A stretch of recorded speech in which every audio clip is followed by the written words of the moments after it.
Okay, so see it's 10, so let's start. So welcome everyone to this software architecture course. And let me first introduce myself. My name is René de Jong. Currently I live in the Netherlands. So that's a 7 hours time difference between you and me. So for me it's now 5 in the afternoon. And normally I would teach this course on campus, but because of COVID and all the difficulties, I teach it online. I just taught a course online last block, WAA course. And normally here in the Netherlands, I also teach a lot of courses for software professionals. So I teach mostly courses that take only a few days in all fields of software development. So I teach courses in the field of requirements, analysis, design, architecture, implementation. So I teach a lot of Java related courses, testing courses, Agile, Scrum. So I teach a lot of courses, and besides teaching courses, I work in projects, and that's every time in a different role. Sometimes it has something to do with architecture, sometimes more with implementation, sometimes with Agile, Scrum, every time in a different role. So that's what I normally do. And then besides that, I teach at NYU, and I also teach a lot of distance education courses. So after this course, you will probably see me in one of the distance education courses. Professor. Yes. Yeah, this is Madhani. I tried to mail you. Did you get it? You try to do what? I mailed you. My computer is stacking. I'm trying to join on my mobile, but I don't think there will be connection. So sorry if if you don't see me, if there is a missing today. I'll try to join, but I don't think it will work for me. As long as it works tomorrow. I'm sorry? As long as it works tomorrow. Okay, no, tomorrow for sure. I will, at least I will buy a new computer. Okay, so hello. Yeah. Just ask you permission for today. There's nothing I can do about it if I agree or not. I'm sorry? Video anyway. That's okay. Okay, I got it. Bye. So what will we study this course? So architecture styles, patterns, principles, best practices in software architecture. And there are many different patterns and styles, like microservices, very popular these days. A lot of systems are microservice systems. So we will look at a lot of, actually there are 5 or basically 6 whole lectures on microservices, both the advantages and the disadvantages. But also you have just one application. What is the architecture, the best architecture? It's just one, we call it a monolith, one application. So we look at a lot of different architecture styles, principles, patterns, and best practices. And if you look at the lesson overview, then today is just introduction. What is architecture? What does an architect do? How do you do architecture? And then tomorrow we will look at important architecture pattern layering. And we will also look at Spring Boot. Spring Boot is our framework that we'll use in this course to implement our architecture. So architecture is often very abstract, maybe pictures, drawing pictures. But if you really want to learn it well, you also have to implement it.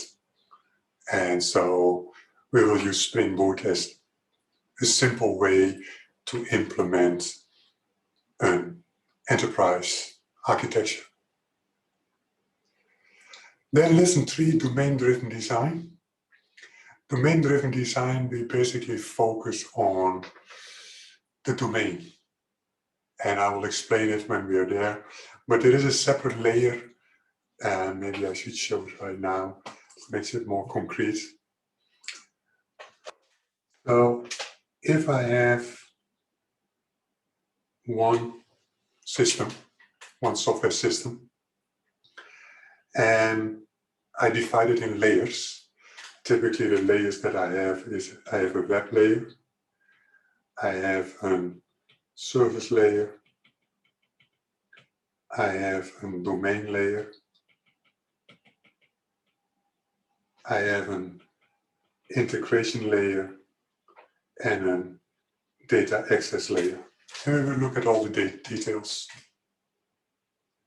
In domain-driven design, we will focus on the domain layer. Domain layer are our domain classes or our business logic classes. It has nothing to do with technical stuff. So in the data access layer, you have all the logic to go to the database. It's technical. Integration layer, you have all the logic to integrate with other systems. Sending an email, do a web service call, etc. It's technical. In the service layer, you connect everything together. In a web layer, it's typically where you come in with a REST or a SOAP interface, a web service interface. It's technical. So all these layers are technical except one, it's the domain layer. Your business logic is in there. We'll focus on what's a good domain layer.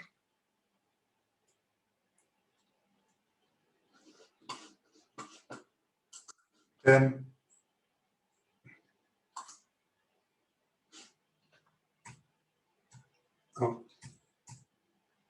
in lesson 5, we will look at component-based design. So if we have one large application that typically grows in complexity, how can we make it simpler?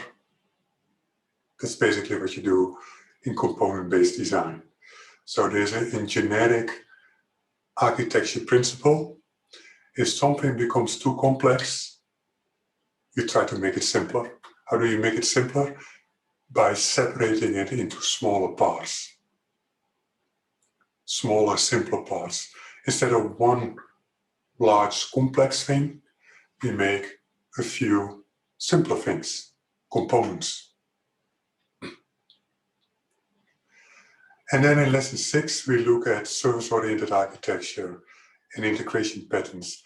How do we connect applications together? So basically, you can look at it as follows. Let's say lesson 2 till lesson 5, we have one application. It's just one application that you deploy, that you build, that you deploy, etc. It's one in Java. It could have multiple Java files, but you deploy it as one application. Then in lesson 6, we're going to look at, okay, now I have a lot of applications that have to talk to each other. How can I connect them together? Typically, service-oriented architecture, where you use an enterprise service bus. Now, after that, so next Monday, we have a review, and then on Tuesday, there's a midterm exam. The midterm, both exams, final and midterm, will be an online exam. I will explain that later. And then lesson 7 till lesson 11, and actually also lesson 12. It's all about, now I'm not going to write one application anymore. I divided one application into smaller, simple applications. So instead of one application, now I have 10 applications. That's basically what you do in microservices. And there's a lot of issues that come up. The moment, because basically what you do, you write a distributed system. The moment you write a distributed system, everything becomes complex. So the interesting thing is that in software development, often history repeats itself. If you look, for example, at, let's say here's the timeline. Let's say 1995, maybe a little bit before that, till around 2002. And maybe we should go everything before 1995. What we did was we were building one single system. You build one application. Then from around 95 till 2002, what was very popular is a distributed system.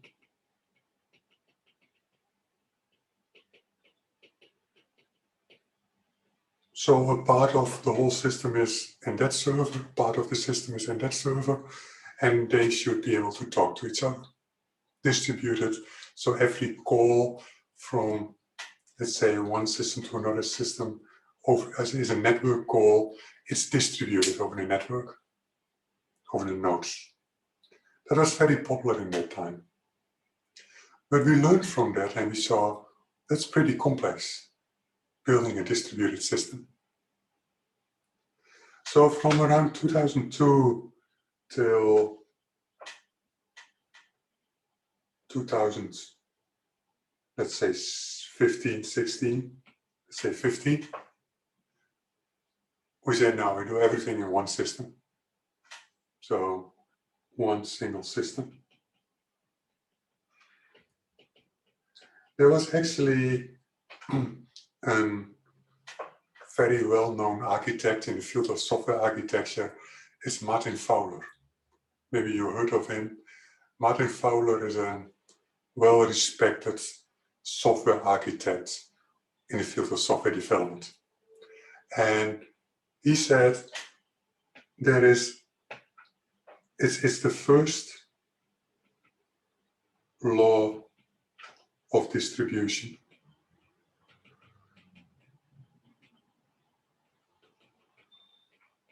First law of distribution was don't distribute.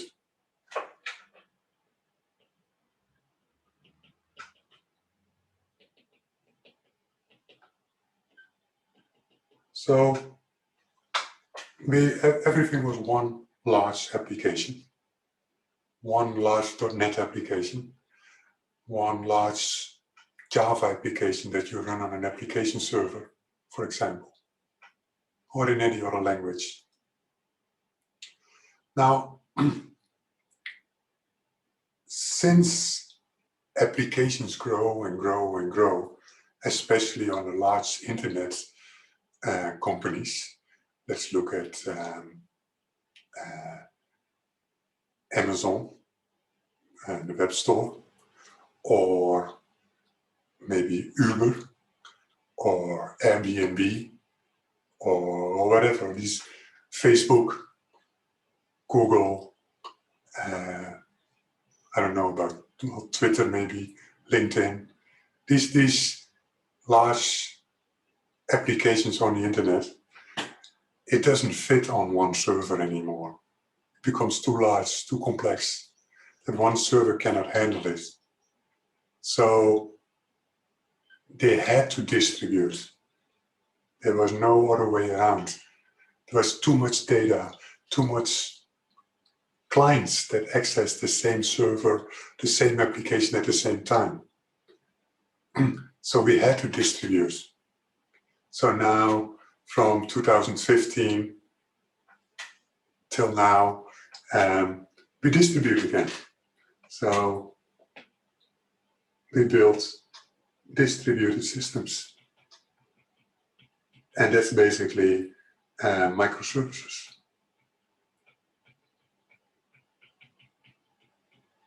So we will look at all these different styles, the advantages and the disadvantages, when you should use which style, when you should not use this style. That's the goal of this course.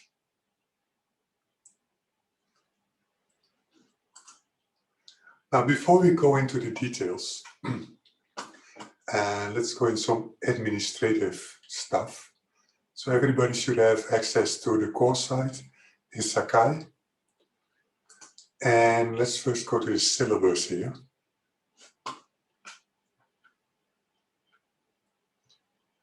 So whenever you want to ask me a question, the best way to ask questions is either during the lecture with audio, so turn on your mic and ask a question, or type it in the chat. I will not look at the chat all the time, but if I see it, I will answer the questions.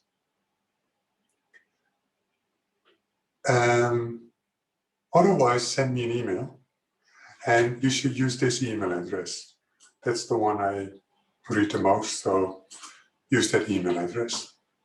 If you have problems with Sakai or whatever, technical problems, this is the email address for the technical people at MIU. They can help you with Sakai problems.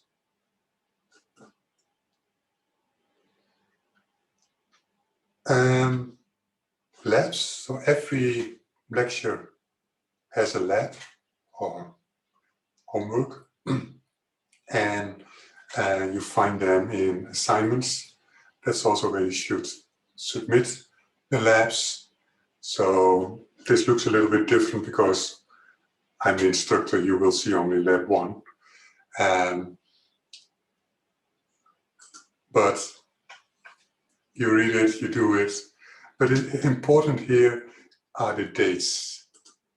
So every lab is due next day at 9:45. So next day, 9:45. Make sure you submit on time. It's important. If you're not on time, you lose points.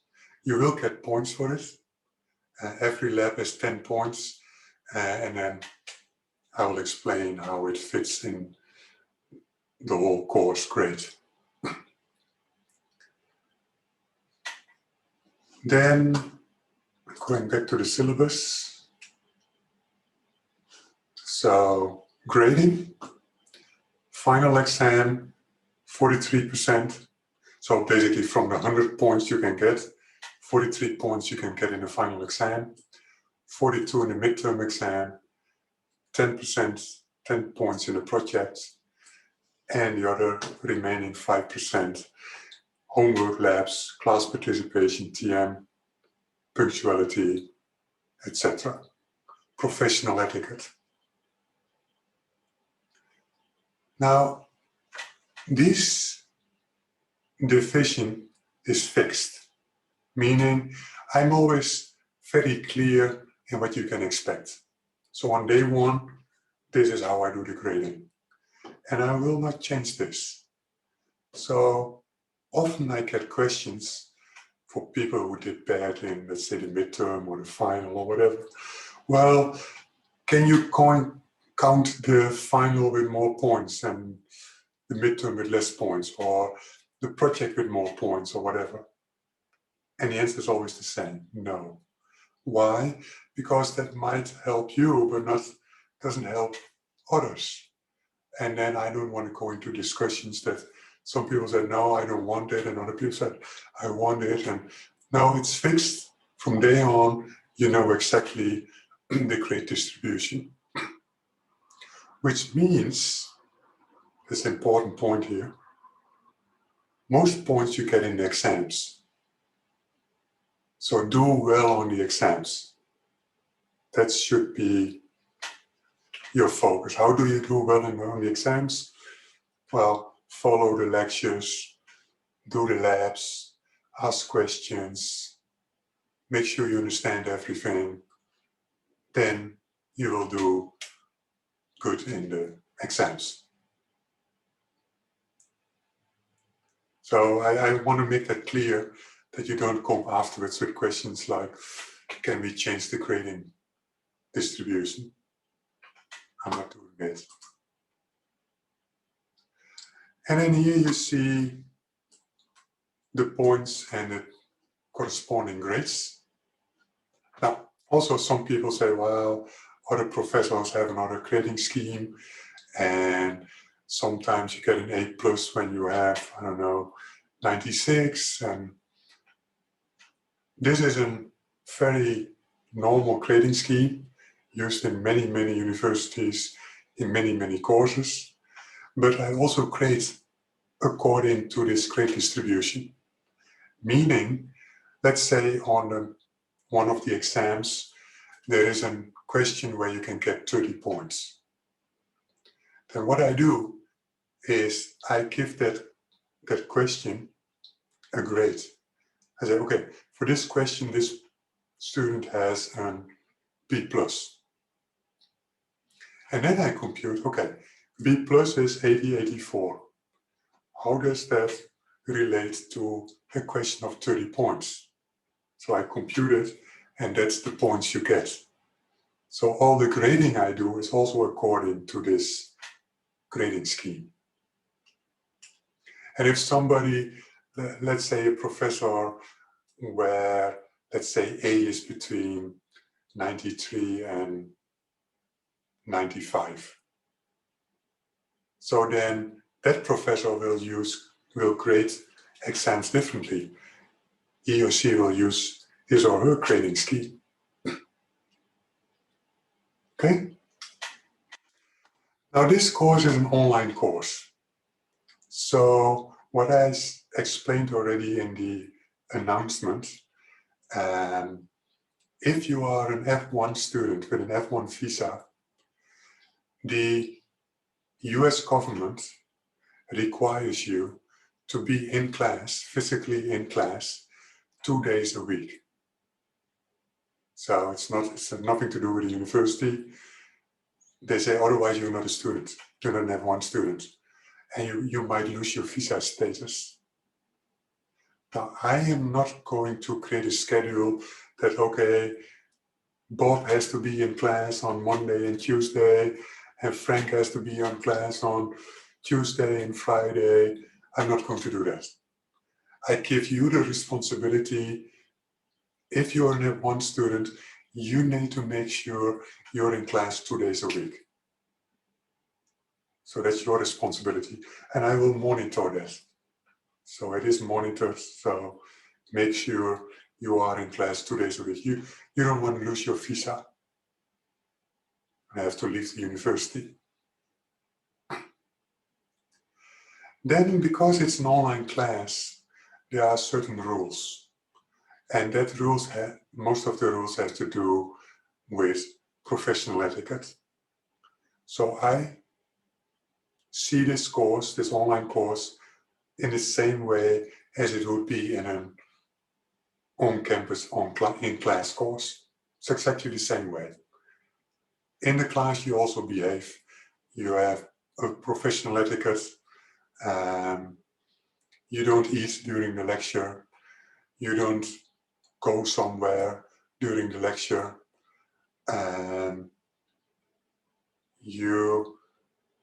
You make yourself visible. You don't hide during when you are in class, you're not sitting behind somebody else and hide all the time. You don't talk with somebody else. You're not on the phone.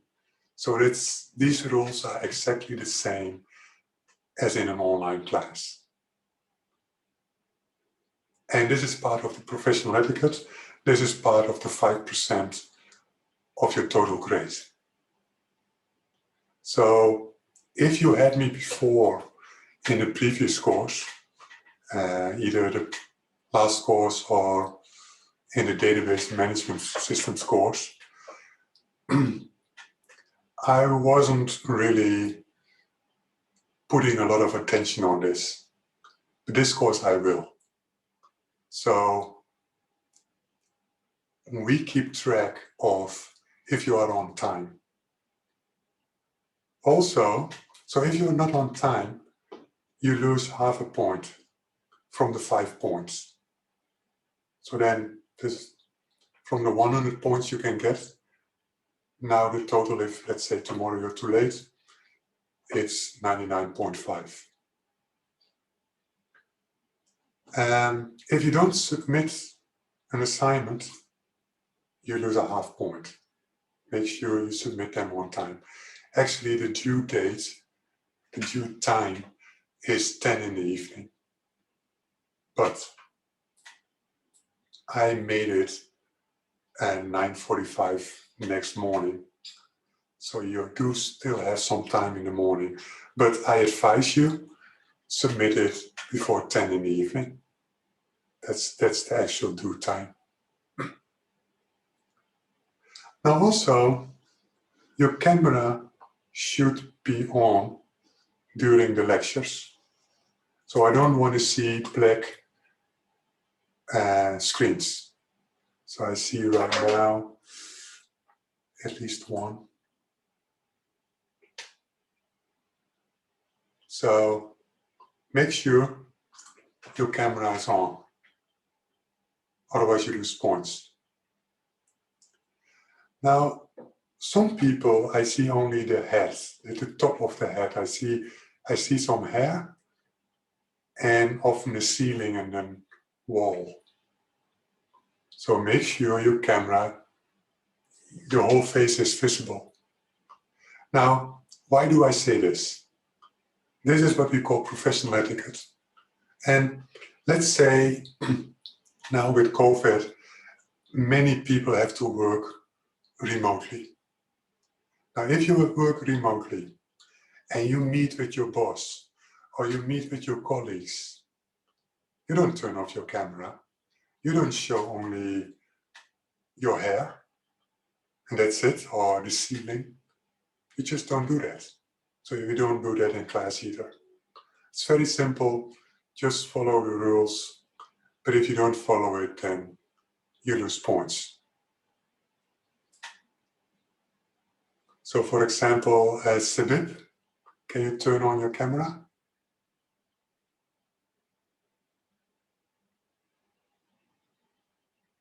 Okay. And we do that during the lecture, we do that during the meditation. So it's very simple. And don't eat and drink, and don't do other things during lectures. Don't speak with others. Don't leave the meeting early. It's just professional etiquette.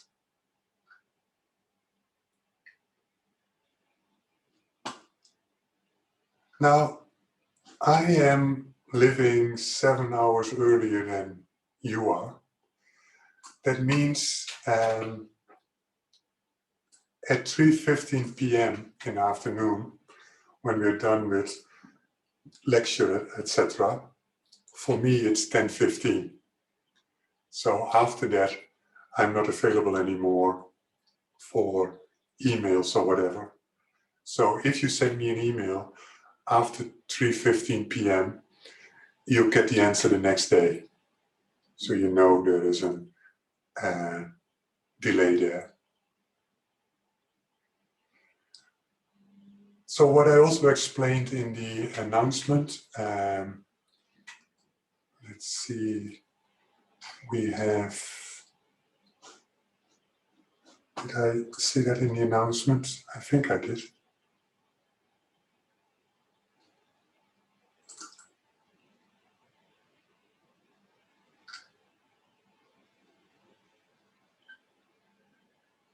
Yeah, so here. So Burma is the instructor assistant. She is in class. So if you have questions about the course, questions about the lab, need assistance or whatever, you can go to class and ask her. You can send her an email. So you can ask her. Okay.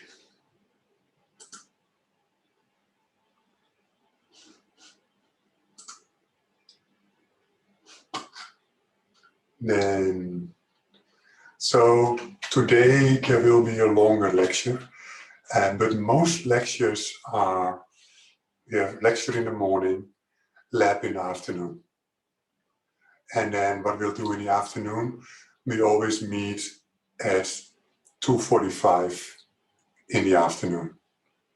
And then we discuss any question. And then after that, we have our meditation to conclude the day.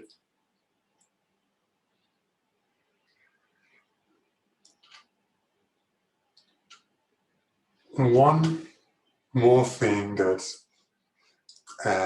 academic honesty. I always think I don't need to explain this, but it seems in previous courses that it is important to explain because either people don't understand it and some people do understand it and they still cheat.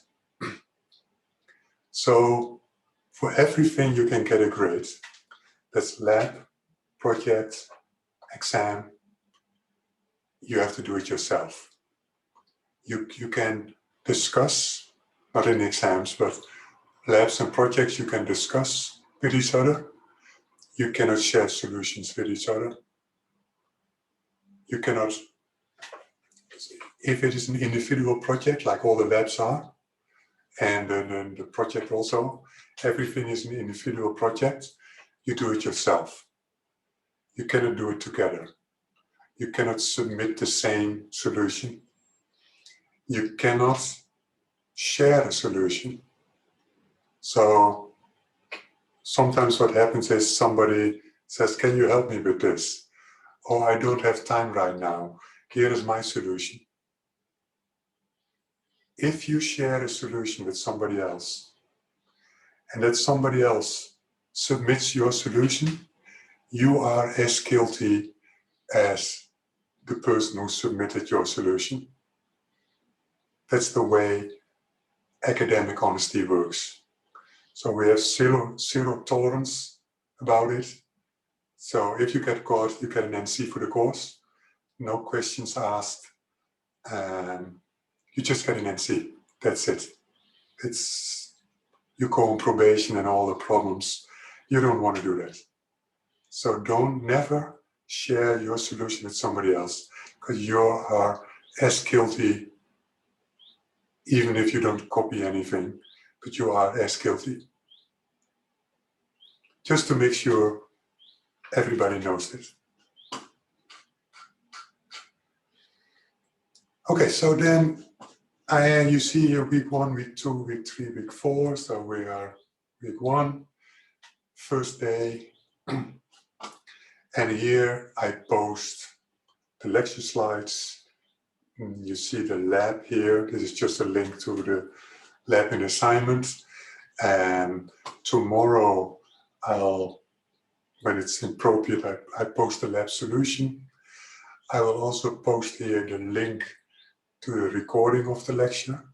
So I will record every lecture, but I have a large but here. Some people think that, oh, I can watch that later. Or, I don't need to take notes. I'll watch it later. Most of the time, you don't have time to watch it later. Okay, What did he say? Let's try to figure it out. And before you know, you're 20 minutes and then you found, okay, here it is. You don't have time to do all that. And these lectures, every day is full of lectures, labs, etc. So don't be fooled that if you have a recording that you have all the time to look everything up later. No, you don't have that time. So make notes, ask questions during the lecture or after the lecture. And then every day you will get the slides, etc. Now, I see there's a typo here. We don't have a book for this course. Why not? Actually, there is not a good book that covers all the different aspects that we are going to cover. There's not one book, there's not two books, there's not three books. So if you're interested in books, sometimes people say, well, do you have links to books? I can share that later. But that's typically a book for one lecture or for 2 lectures, maybe 3, but that's it. There are good books around, but they only cover just one small aspect of the course. Okay, any questions so far? Everything is clear? Professor? Yes? For the afternoon classes, do we meet directly at 2:45? Yes, until I say it's different, but the normal classes will be lecture in the morning, lab in the afternoon and evening, but in the afternoon we meet again at 2:45, so there is some time for questions. And then if there are no questions, we end the day, at least my day, with the meditation. Yes. Thank you, Professor. Yeah.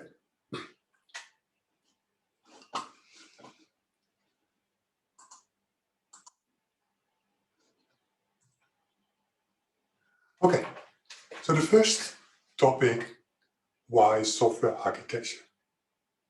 What is it? Why do we need it? And actually there have been whole articles and books and conferences devoted in trying to figure out what software architecture is. And it seems it's not that simple to define what software architecture is. So first of all, why architecture? So let's say you buy a dog, a new dog, you have a puppy, and the dog needs a dog house. Let's say outside. So we want to build a dog house. Now, if you build a dog house, that's simple. The design is in your head. You don't need to draw extensive drawings and measure how long should the doghouse be and how high, and there's no foundation and it's all wood and it's simple. You buy some wood and some nails and a saw and a hammer and you start building the doghouse, and at the end of the day your doghouse is ready. You take the dog and the dog just fits in it, but the dog grows very quickly, and after 4 weeks the dog doesn't fit anymore. So you at the back of the house you cut a hole and you make the dog house bigger so that the bigger dog fits in it. So for the dog house you don't need architecture. But when you start building a real house, everything becomes more complex. You need a foundation, and you need to compute how strong should that foundation be. You do it with different people. You don't build it alone.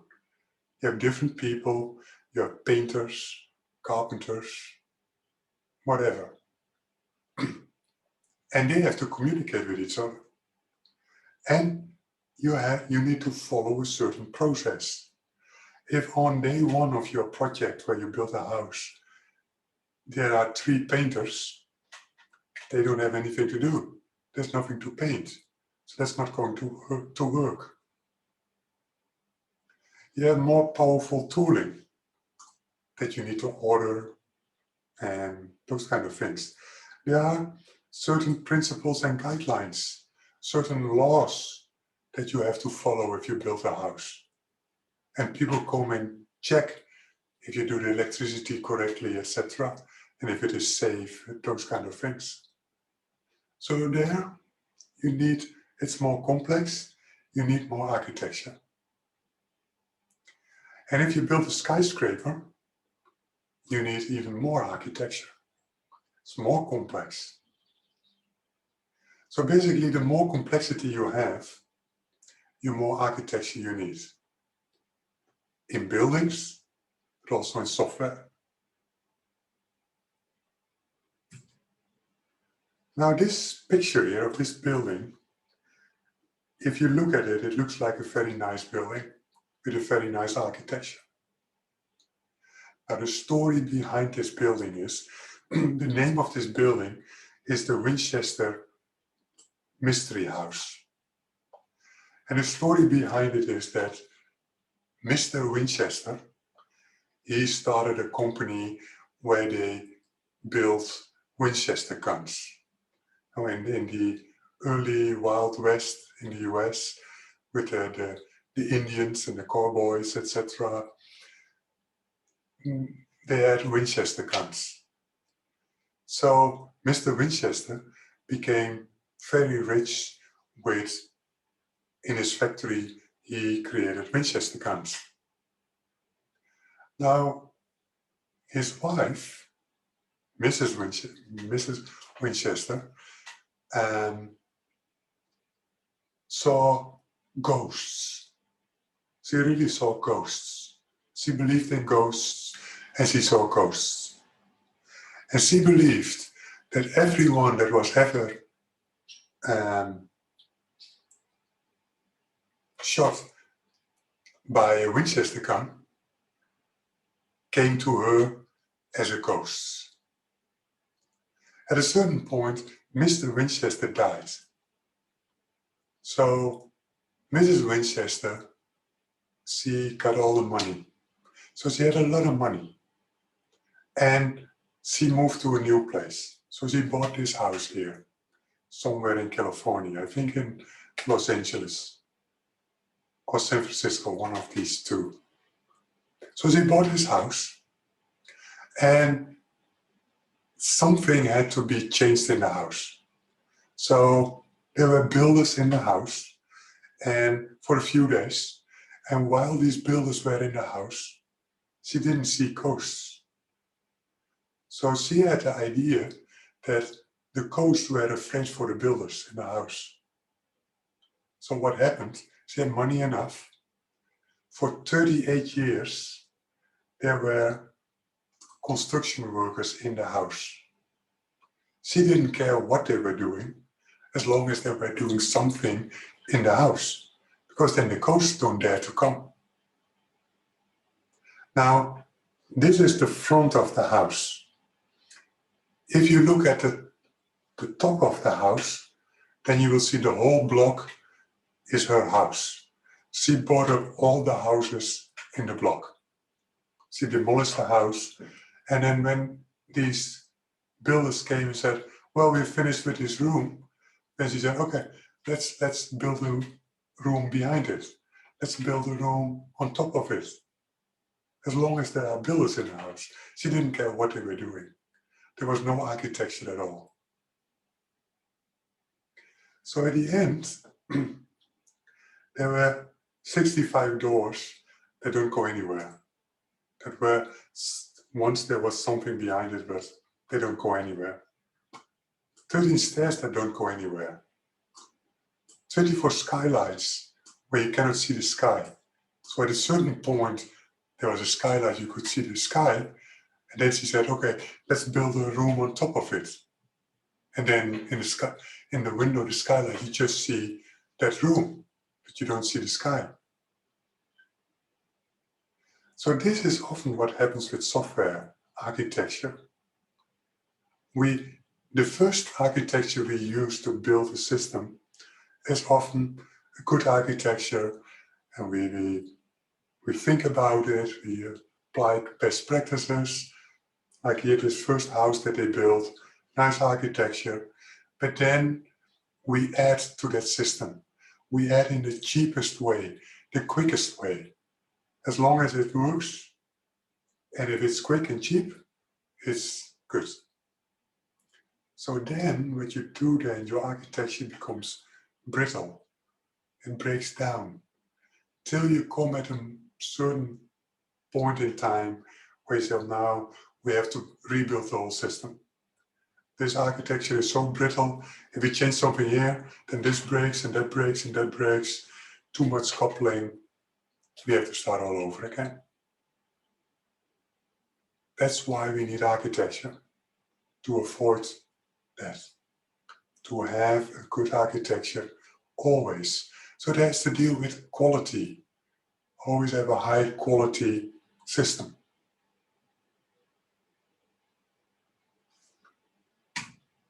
So that explains why we need architecture. Now, what is software architecture? And there is actually an IEEE standard that tells you what software architecture is. So basically, the fundamental concepts, properties of a system in its environment. So the elements, relationships, and the principles of the design and evolution. That's a whole mouthful of terms. Now, if you ask anybody, what do you think is software architecture?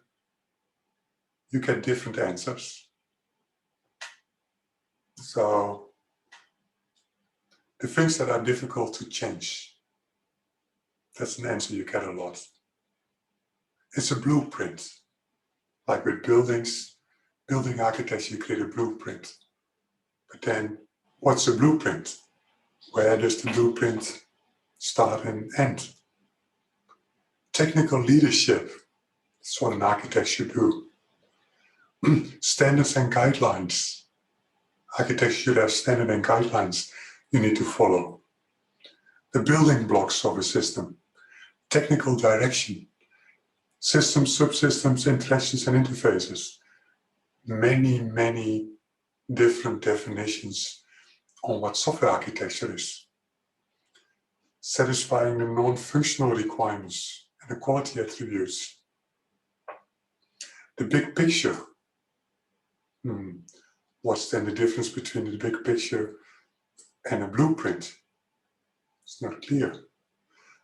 The skeleton or the backbone of a product. A system as a whole. What whole? And the structure, the components and their interactions. The things that are expensive to change later. Well, you could say all these answers are correct answers. But is it now clear? No. It's not clear. It's very hard to find a definition of what software architecture really is. Now, the best definition I have ever seen is, it comes again, Martin Fowler, in a lab in the homework. Basically, we do some reading on Martin Fowler. But his definition is, I think, the best definition of what software architecture is. It's the important stuff, whatever that might be. So what does an architect do, a software architect in a project? The important stuff, whatever that might be. So most of the time, the software architect deals with the technical aspects, the components, the frameworks, the libraries, the database, the protocols that we use to talk to each other, those kind of things, the technical aspects. But that's not always true. Sometimes it's also the tools that we're going to use. You could say, well, tools is also technical, okay?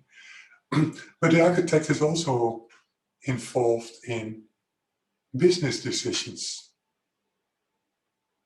And technical and business is also very closely related together.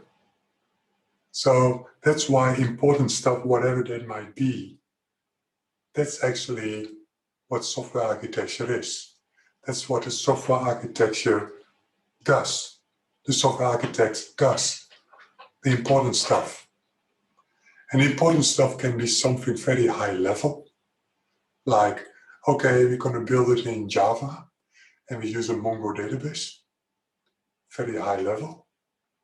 But sometimes it's very low level, like when there is an error, we're going to write it to a log file, and we have these different levels that we write logging to, like warning, info, error, tracing, these levels. It's very low level stuff. So that's what I mean. It's once I had somebody in my architecture course who said, well, I'm now, for 15 years, I'm a software developer. I have 15 years of experience. And now I'm placed in a new project. And it told me I'm the architect. I'm the person with the most experience. And I'm now the architect in this project. But he said, what do I need to do? What does a software architect do? That's not clear. Well, it's not clear because software architecture, what's the definition, is not clear. So I have here a list, and the list is not even complete, but just to get an idea of what software architecture, what a software architect needs to make decisions about. So the components that we have.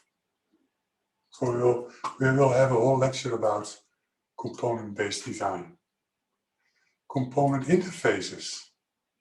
Do we have one interface? Two interfaces? How many interfaces should a component have? The platform and languages. C# with .NET. Spring Boot with Java. Maybe another language. Architecture styles. Microservices, service-oriented architecture, component-based. Do I use an enterprise service bus? These kind of questions. Layers and packages. How many layers, which packages? Presentation architecture. So the front end. Is it a React front end? An Angular front end? Is it Spring MVC? ASP.NET? What front end should I use? Persistency architecture. Which database? How do I design that certain database? So maybe 10 years ago or 20 years ago, there was only one database type that we used, relational databases. Nowadays, we have a whole families of databases. We have document databases like Mongo. We have key value stores like Redis. We have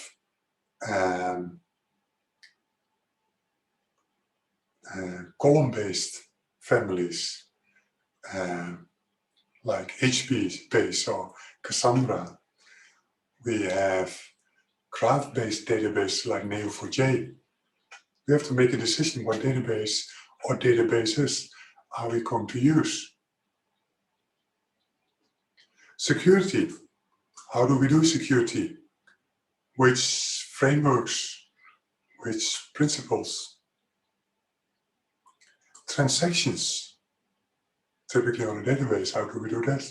Distributed transactions, very complex. Distribution,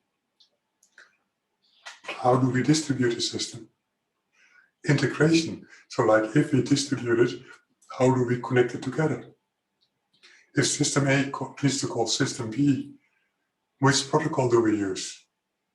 All kind of questions you need to make a decision in your project.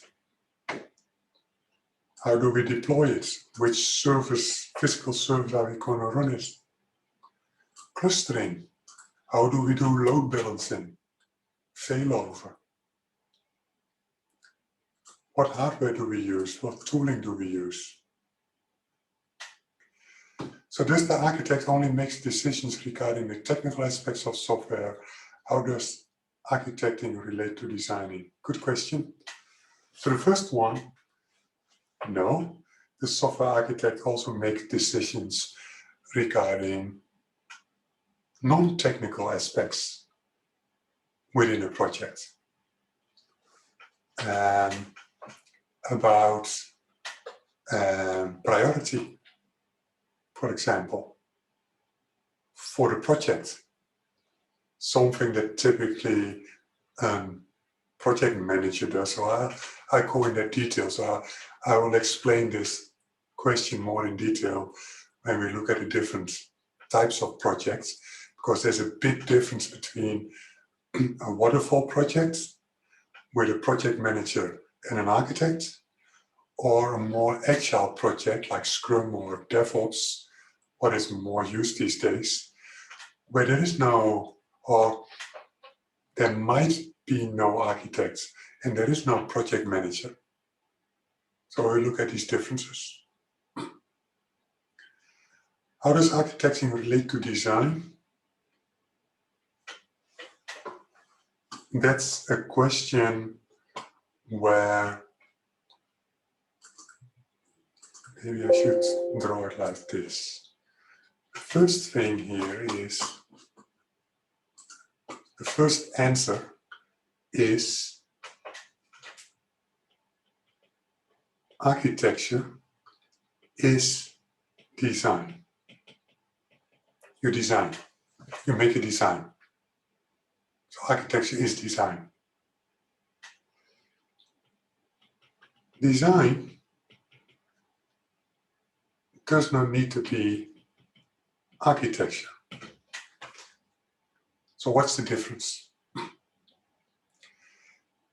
The easiest way to explain it is in an example. So an architect is responsible for the requirements. That the architecture is designed according to the requirements. Who created the requirements? The stakeholders. Like the stakeholders in a project, the users, the customer, the people who have to integrate with the system, the people who build the system, the people who created training on a system, everybody who has a stake in this application that this project is going to build is a stakeholder. The stakeholders together define the requirements. The business needs something. The business has a problem, a business problem, we need to build a system. And then we have to define an architecture for this system. So this architecture is based on the requirements. So the architect is responsible that, let's say, there are requirements, we have a set of requirements, that's the input. Later on we will see there's more input, but the whole set of what we need to build, that's the input. Then we do architecture, and that's the interesting part. What do we do then? We apply architecture, and then the outcome is then a working system. This is system A that you can run. This is a high level. So the architecture that I have here for my system here makes sure that the architecture follows the requirements. And the requirements can be a functional requirement. We will go in these details, but it can be that you should be able to log on. And if you log on 3 times with the wrong password, your account is blocked. That's a functional requirement that has to go into the system. But we also have non-functional requirements or quality attributes that have to do with performance, scalability, availability, those kind of things, failover. That's also the architecture has to implement these qualities. That's architecture. What is then design? Well, design can be on different levels, but the most low-level design would be a developer has to implement a certain functional requirement. The developer looks at the architecture and says, well, the architect doesn't say anything about this specific functionality. Well, it tells me I have to use this database and I have to use this protocol, and this is the way we do the front end, and this is the way we do testing, and I just follow that. But then still, I have to make my own design decisions. Do I put this class in this layer or that layer? Do I make 2 classes or 1 class? Do I use a cache or not? There's nothing in architecture that tells me which one I should use. That's design. So design is typically more low level than architecture. Architecture is typically, and I explicitly say typically, architecture is typically more high level because it deals with the requirements from the stakeholders. Now, I know that answer that I just gave is a little bit fake. It's not really clear. It's not specific. So maybe a better way to draw it then is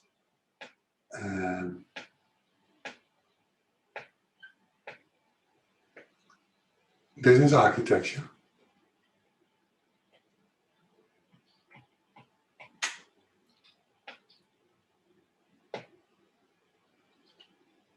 This is design. So there's an overlap there. Some things are so low level, it's design because you don't see it in the architecture. Some things are so high level that it's architecture. The architect has to put it in his architecture. Like the foundation of a building, you cannot put it in design. It is architecture because you cannot, once the building is done, you cannot just put up another floor. And plus, instead of 2 floors, I want 3 floors. You cannot do that because the foundation is not strong enough. That's architecture. The architect has to go to the business and how many levels, how many floors does this building have? And builds the foundation according to what the business needs. But there is a certain part that is not clear. Is it architecture? Is it design? It's both. That's where architecture and design meet. It's both.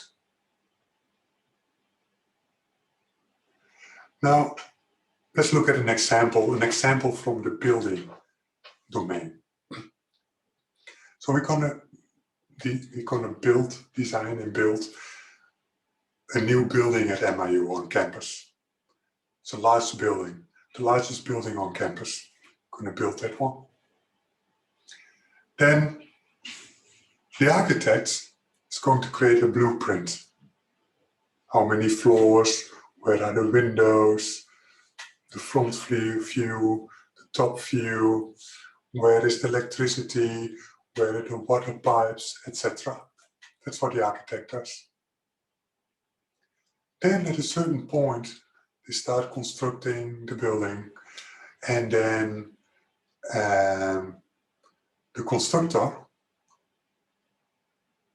has to make a decision on a certain wall. So in the architecture, in the blueprint, it says this wall should be this strong. So many force it should be able to handle. But it doesn't say, does it need to be concrete? Can we build it with wood? Do we use bricks? What kind of bricks? How big the bricks should be? Architecture doesn't say anything about it. So then, the builder has to make a decision. Am I going to use bricks here? Or do I do it in wood?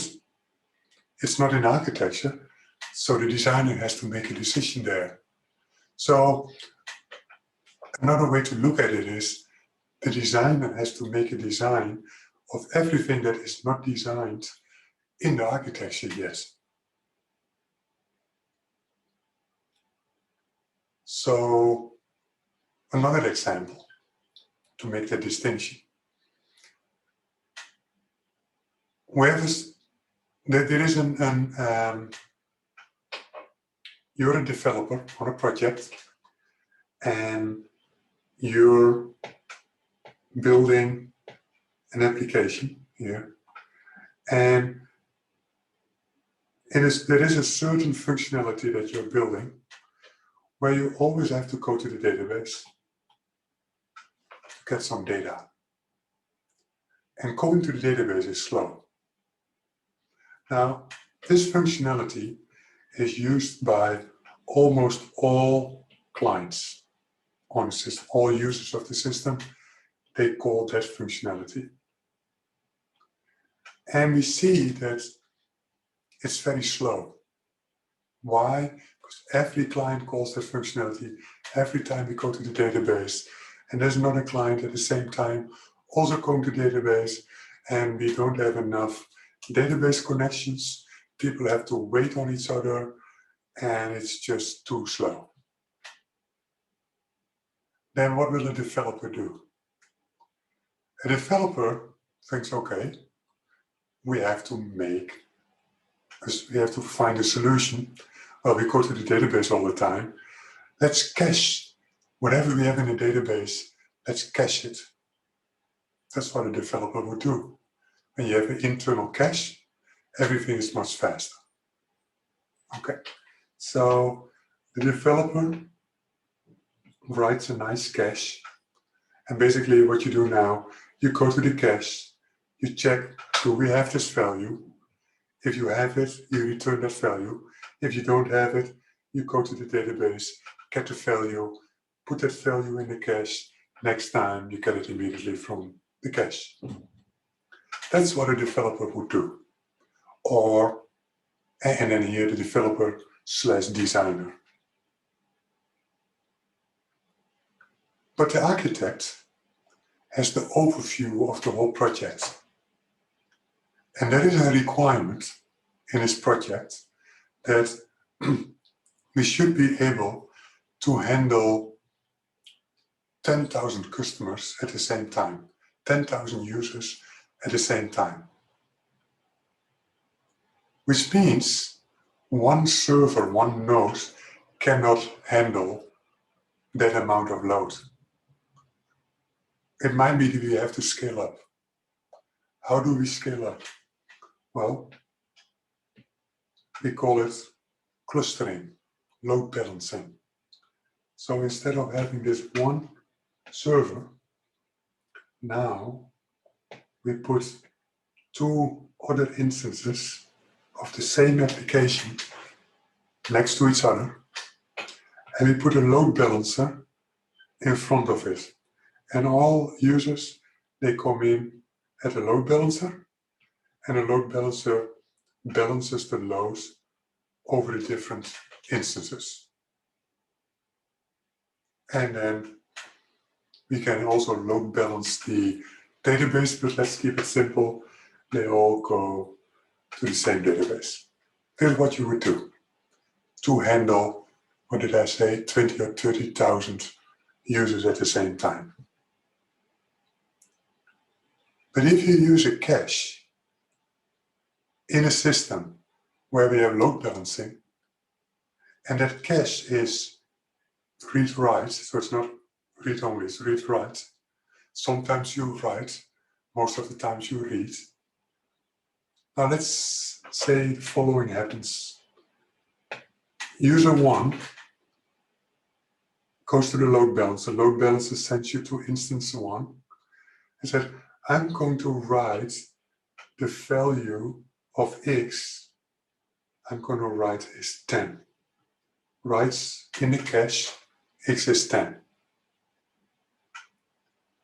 Then, the next time, user 1, the load balancer says, well, instance 1 is very busy, I send you here.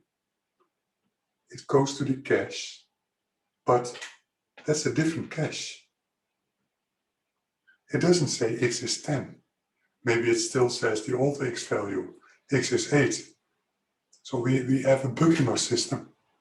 It doesn't work.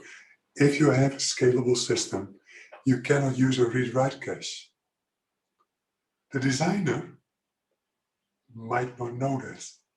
The architect needs to know that. So the designer, the architect has the overview of the whole project. Everything related to the project. In a building, we're building a house. The architect needs to know the whole overview. Everything related to this house. The designer might need to design, I don't know, a nice window. One window that we want to use in the back of the house. That's what a designer does.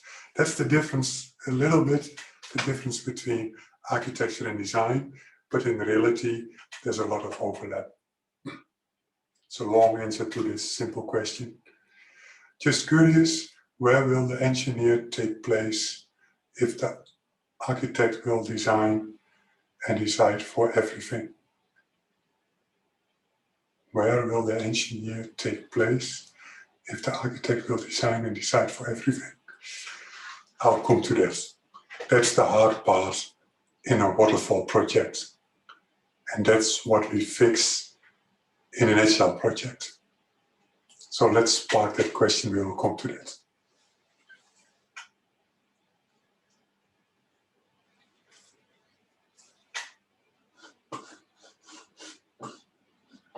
Now, before we have a break, I want to come back here.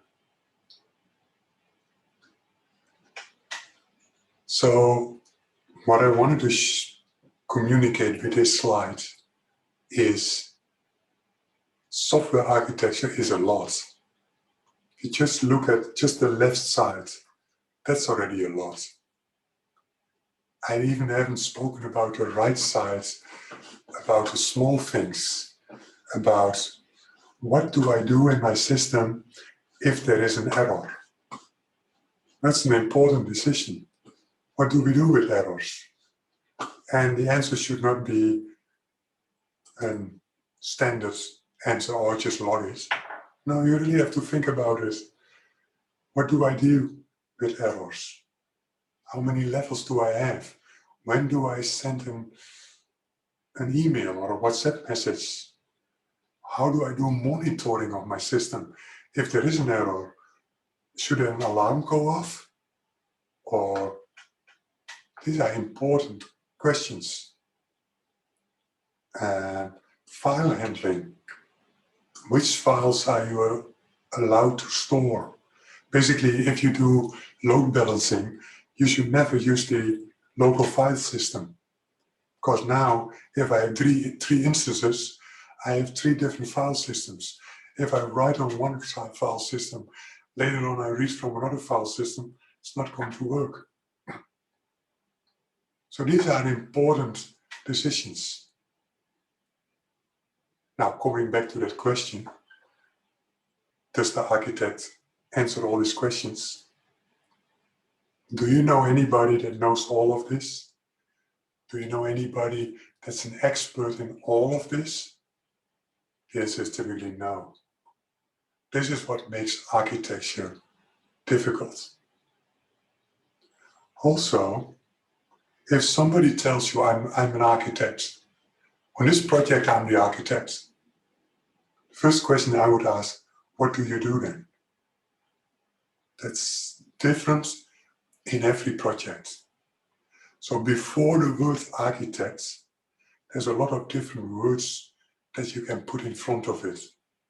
If somebody has a name tag, I'm Bob, and underneath it says, I am the software architect, I'm the technical architect, I am the integration architect, I'm the security architect, I'm the infrastructure architect. All of these words that you see here, you can put in front of the word architect or architecture. And some companies have that. They have 10 different architects. Some have 12 different architects. Some have 3 different architects. And that's different in every project, in every organization. And then what's the difference then? What does network architect do that infrastructure architect does not do? That's often not clear. And where's the overlap? And so this is what making the field of software architecture complex.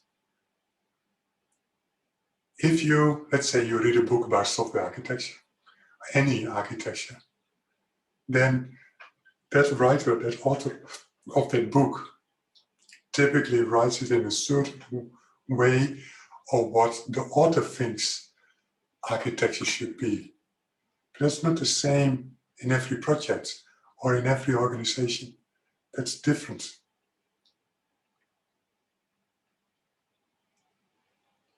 You could say, and I'll come back on it later, software architecture is anything you cannot learn from a book. I'll come back on it later and explain it, but that's what makes software architecture difficult. What we do in this course is learning the principles, the patterns, the best practices, where you have to watch out for the advantages, the disadvantages of software architecture. And that's as far as what you can learn. If you become a software architect in a project, your answer is always the same. If somebody asks you something, your answer is always, it depends. That's what every software architect answers and should answer. You cannot go to a library or read a book or look up a template or whatever, like, oh, he asked this difficult question about software architecture. Okay, let's do a Google search what the answer should be. That's not what software architecture is. Software architecture is always making trade-offs. There is no ideal architecture. It's making trade-offs. So your first answer is always, it depends. And then they ask, where does it depend on? Well, on the inputs, the requirements, the budget, whatever. And there's a lot of inputs. We will look at the inputs. And based on that inputs, I'm going to make a trade-off. You cannot say, based on that inputs, I define the ideal architecture, because there is no ideal architecture. There are always trade-offs. Every pattern, every architecture decision you make has advantages and as much disadvantages. So what you need to do then, what's the task of the software architecture? You make the best decision, the best trade-offs. And then you look at, okay, we make this trade-off based on this and this and this. It has this and this and this disadvantages. How can we manage these disadvantages? That's what a software architect does. So you cannot read this from a book. You apply best practices, but then it's always a trade-off. I also teach advanced software development, ASD course. What we learn there is a lot of design patterns. So we have this problem, you can apply this pattern, and it gives this advantages. Often I hear students say, either in exams or labs or whatever, mostly after the exam, well, design is not that clear. There are many different designs that can work. And I can make this work in code, so my solution is also good. And then I say, I agree with you. There are many solutions that can work, but I don't agree that all solutions are equally as good as a good solution to this problem. And then they say, well, I can make it work. Yeah, but the whole idea of a design course or an architecture course is not how can I make something work, because then we can just focus on the code and we're done. No, it's how can I make it work so that I get all the advantages of loose coupling, of flexibility, of simplicity, and all the advantages that we want, all the qualities that you want in a software system.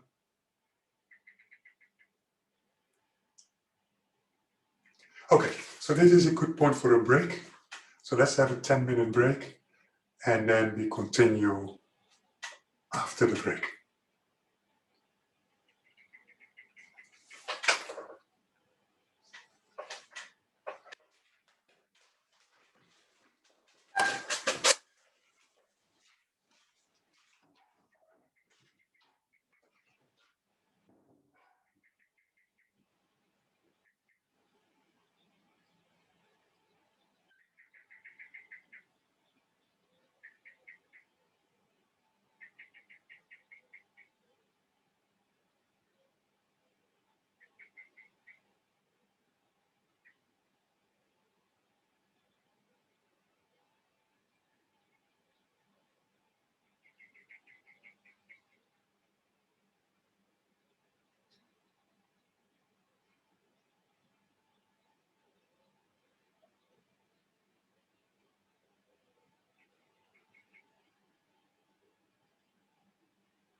Okay, so let's continue again.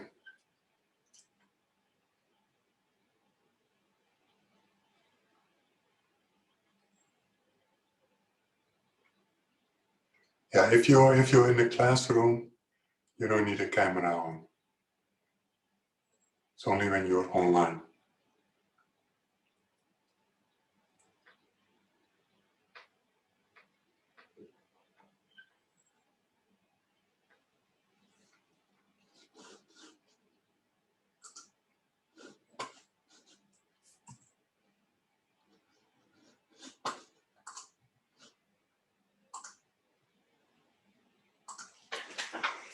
Okay, so at a very high level, you could see two kind of architects, an enterprise architect and a software architect. So let's first look at an enterprise architect. What is enterprise architecture? Enterprise architecture is like city planning. You need to plan a city.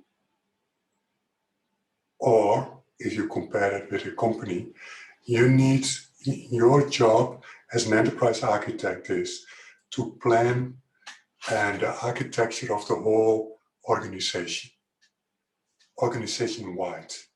So you could look at 4 different angles. First one would be the business architecture. So like in a city, what are the goals of the city and the processes in the city? What do we want to accomplish with the city?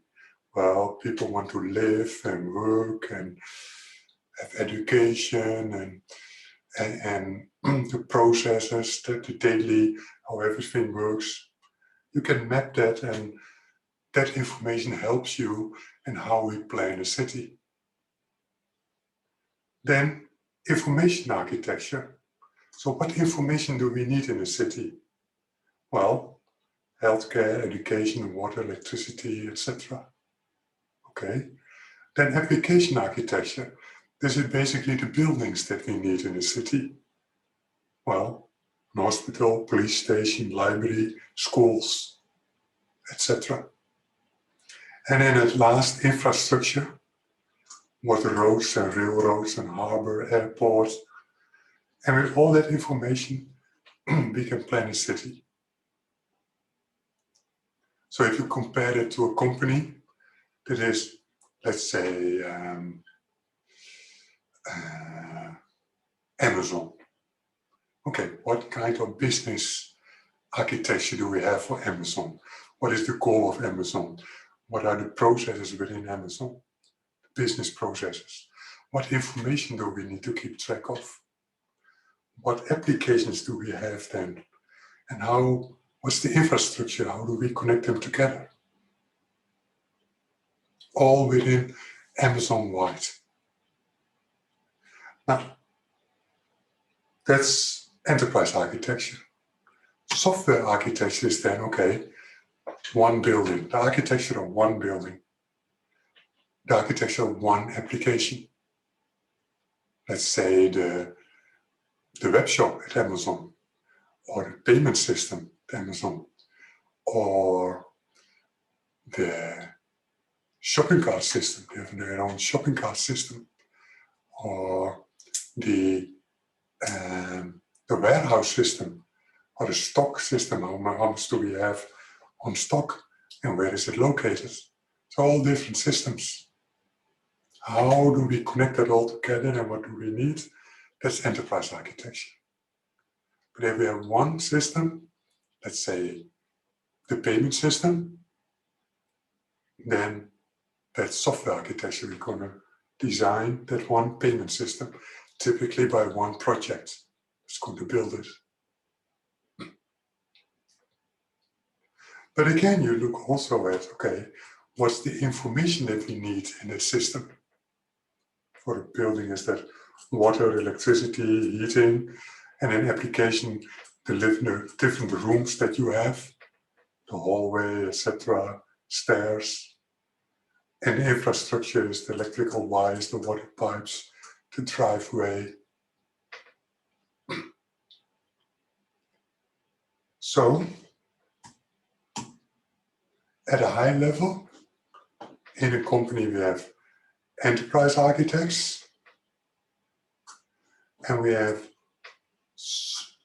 software architects. But again, this at a high level. You can have business architects, information architects, infrastructure architects. In bigger companies, you have these people who focus on only that part. So this course is only about software architecture. We're not going to look at enterprise architecture. That would be a completely different course.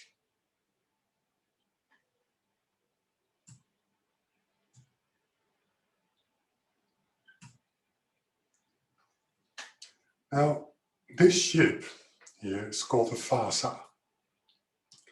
This ship was built around at the end 1700s, or the beginning, somewhere around 1700. And in 1700, Sweden was in war with Poland, two countries in Europe. They were in war. And between Sweden and Poland there's a big ocean, a sea, an ocean. And the King of Sweden, Gustav II Adolf, he was completely fed up with his war. It cost him a lot of money and attention, and he said, well, we're gonna defend these Poland people for once and for all. I want to get rid of this war. So he came with the idea, we're going to build a warship 70 meters long, 300 soldiers on the ship, 64 guns divided in 2 decks. Now, they say at that time, the biggest sea ships were about 30 meters long. That were the large sea ships, 30 meters. This one was more than twice as long. They say at that time there were a handful of ships all over the world that had 2 decks. Let's say 4, 5 of these ships all over the world. Nobody has built that before, at least not for these dimensions. So these 4, 5 ships all over the world that had 2 decks, they were 5, 6, 7 meters long, not 70 meters long. So this ship was never built. Now they looked all over the world to find an architect that can create the architecture for this ship. And they found Hendrik Ibbotson. Hendrik Ibbotson was a Dutch guy from the Netherlands. And the first thing that Hendrik told the King of Sweden said, well, 2 decks, you shouldn't do that, that's too risky. No, said the king, this is the way we're going to build it. If you don't want to be the architect, we'll find another one. Okay, said Hendrik. But Hendrik couldn't go to a library or Google or whatever, find a book or whatever. How do I build a ship of 70 meters long with 2 decks? And it's a warship, it needs to be fast, it needs to be stable, all these kind of things. The only thing that Hendrik could do, use his own experience, and he knew that if a ship is 30 meters long, then this wooden rod needs to be this thick. Now the ship is 70 meters long, so that wooden rod needs to be this thick. He used extrapolation.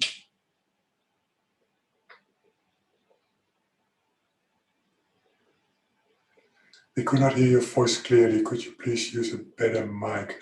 Well, this is a very good mic. It's a very expensive one. Maybe I put it closer, but that's actually all I can do. It might also be the internet connection. Let's see if this works.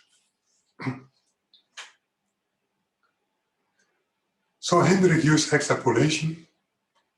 They built the ship. It took years and years to build the ship, 3 to 4 years. Hendrik died already before the ship was ready. But finally the ship was ready, big party in the harbor. They put the ship in the water, and it became a little bit windy. The ship went flat, sunk to the bottom of the harbor, gone ship. So it took them almost 4 years to build it. And in 10 minutes, the ship is on the bottom of the harbor. So what happened? The architecture was not correct.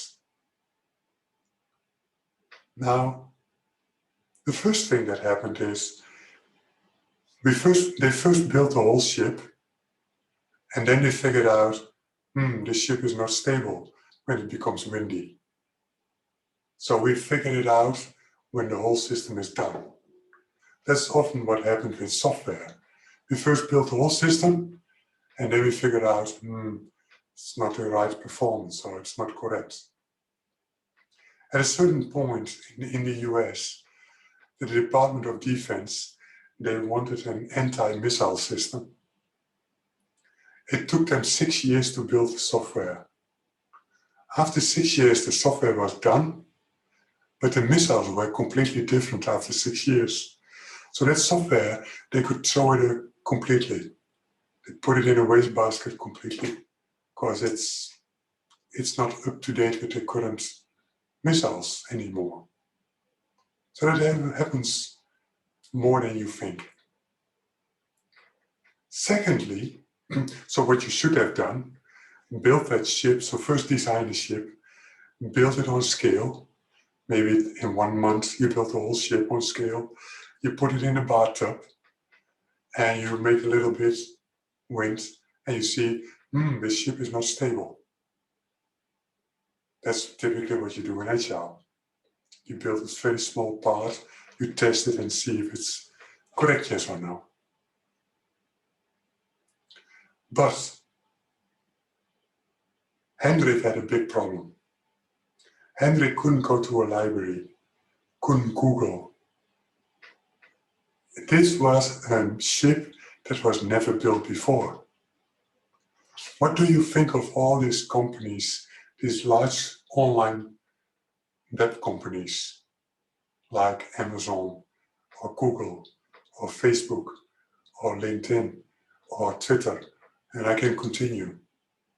They had to build systems that were never built before.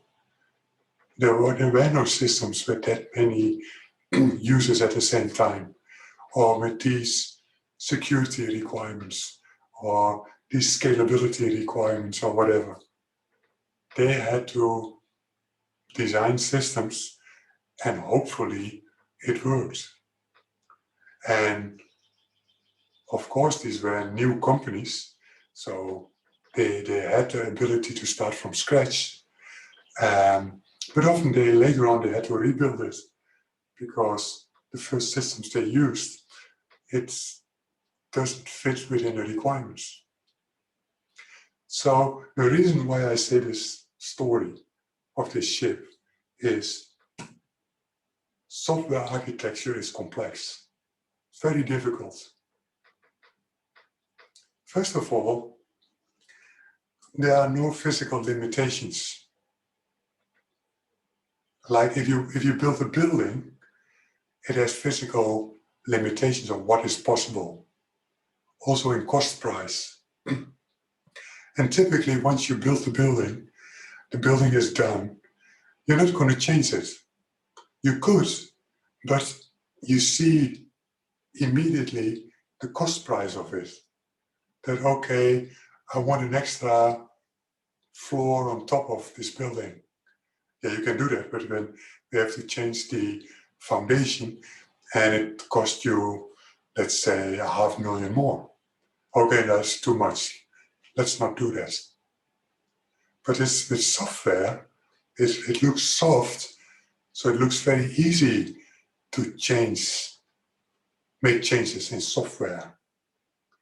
So it's what we are expected.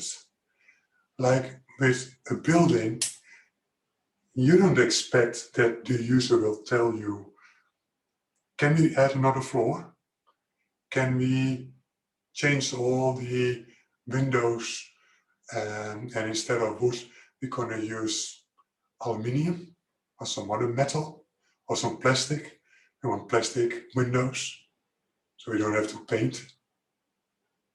And you look very weird if that question comes. Yeah, you can do that, but then we have to remove all the windows. You paid already for it. It's already in the building.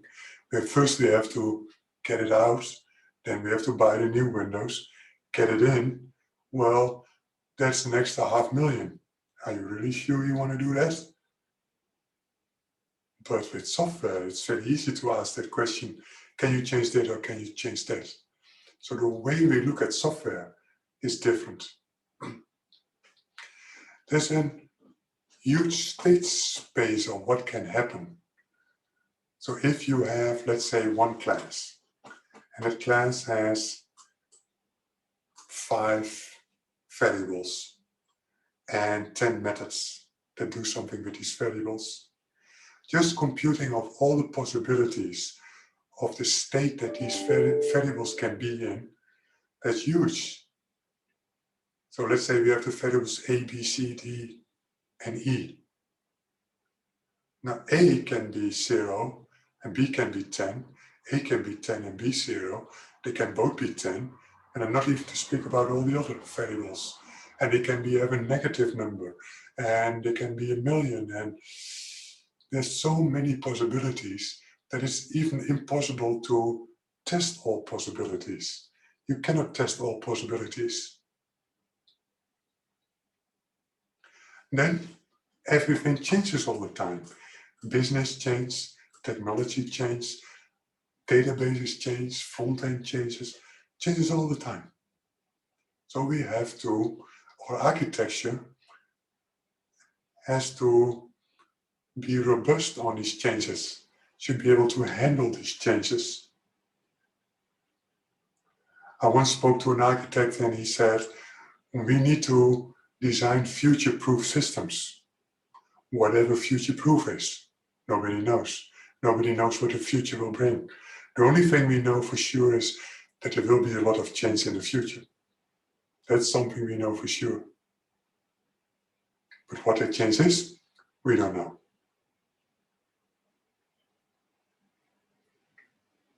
It seems like Mr. Hendrik was the architect and the builder himself. In software, can the architect be the developer? What is the scope of the architect? Yeah, so Hendrik was really the architect. He didn't build the ship himself. But in software, and again, I want to park that question till we look at the difference between a waterfall architect and an agile architect. In a waterfall, an architect will not build software. In an agile architect, that architect will build software. So there's a difference there.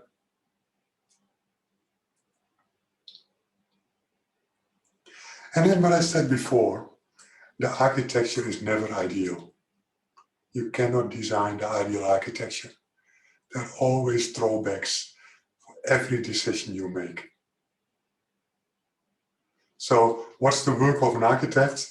Make non-optimal decisions in the dark. So maybe now it doesn't look so nice anymore to become an architect. So in the early days, the pre-agile days, let's say 15 years and before, if you're a developer and you want to earn more money, you want to get up in a company, you want to get a raise, you get a higher position, there were 2 options you could do. One is you become a project manager, meaning you become a manager and you go away from technique, but you become more a manager. So then it would be better to study an MBA instead of computer science. That's one possibility, because managers earn more typically. Or you become an architect, software architect. That's another way to earn more or get a higher status. And that's a different role. You're the software architect. But that means you're still involved in technical stuff, but you don't develop. You don't test, you don't develop. You grow away, you grow out of technical details. So maybe right now you're a developer and you know everything about, let's say, you're an iOS developer, you know everything about all the details of iOS. Then you become a software architect. After 5 years, you don't know anything anymore about iOS because there are new frameworks, new libraries, new way of developing software. You've grown out of all the knowledge about development. So making non-optimal decisions in the dark. You don't know what the future brings. That's the dark part. Non-optimal decisions is never ideal. That's what makes architecture difficult. So here the main point, software architecture is defining all the important stuff in a software development project. Whatever that may be, all the important stuff. The human physiology has the same structure as the structure of the Veda and the Vedic literature, who are expressions of the structure of pure consciousness.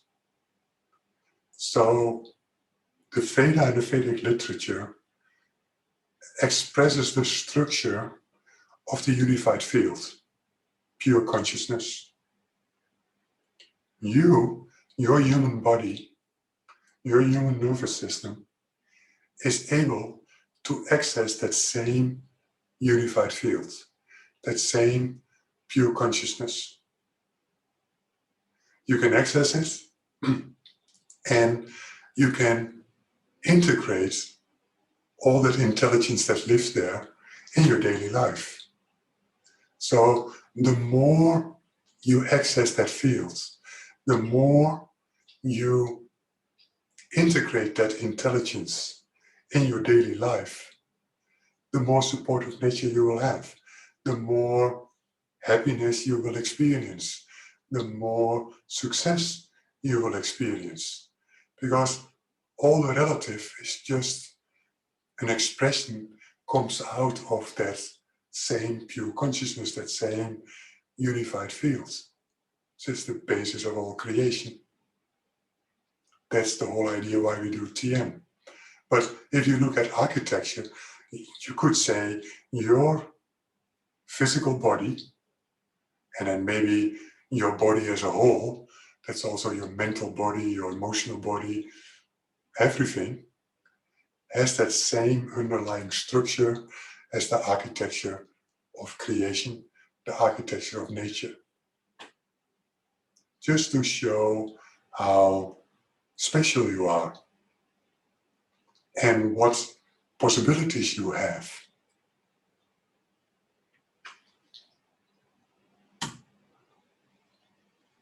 Okay, so how does software architecture fit in the process, in a development process, development method? On a very high level, we could deviate 3 different development methods that were very popular in a certain time. So waterfall is everything before the middle 90s. We did waterfall. Still companies do it. So it's not that after 95 nobody does waterfall. That's not true. Still a lot of companies do it, but not the majority. What's the idea of waterfall? So I don't go in all the details, you learned that in software engineering. But the idea is that we do it linear. Everybody has its own role. So what we do, we have a software project And the first thing we do, typically the requirements analysts, they write a big requirements document.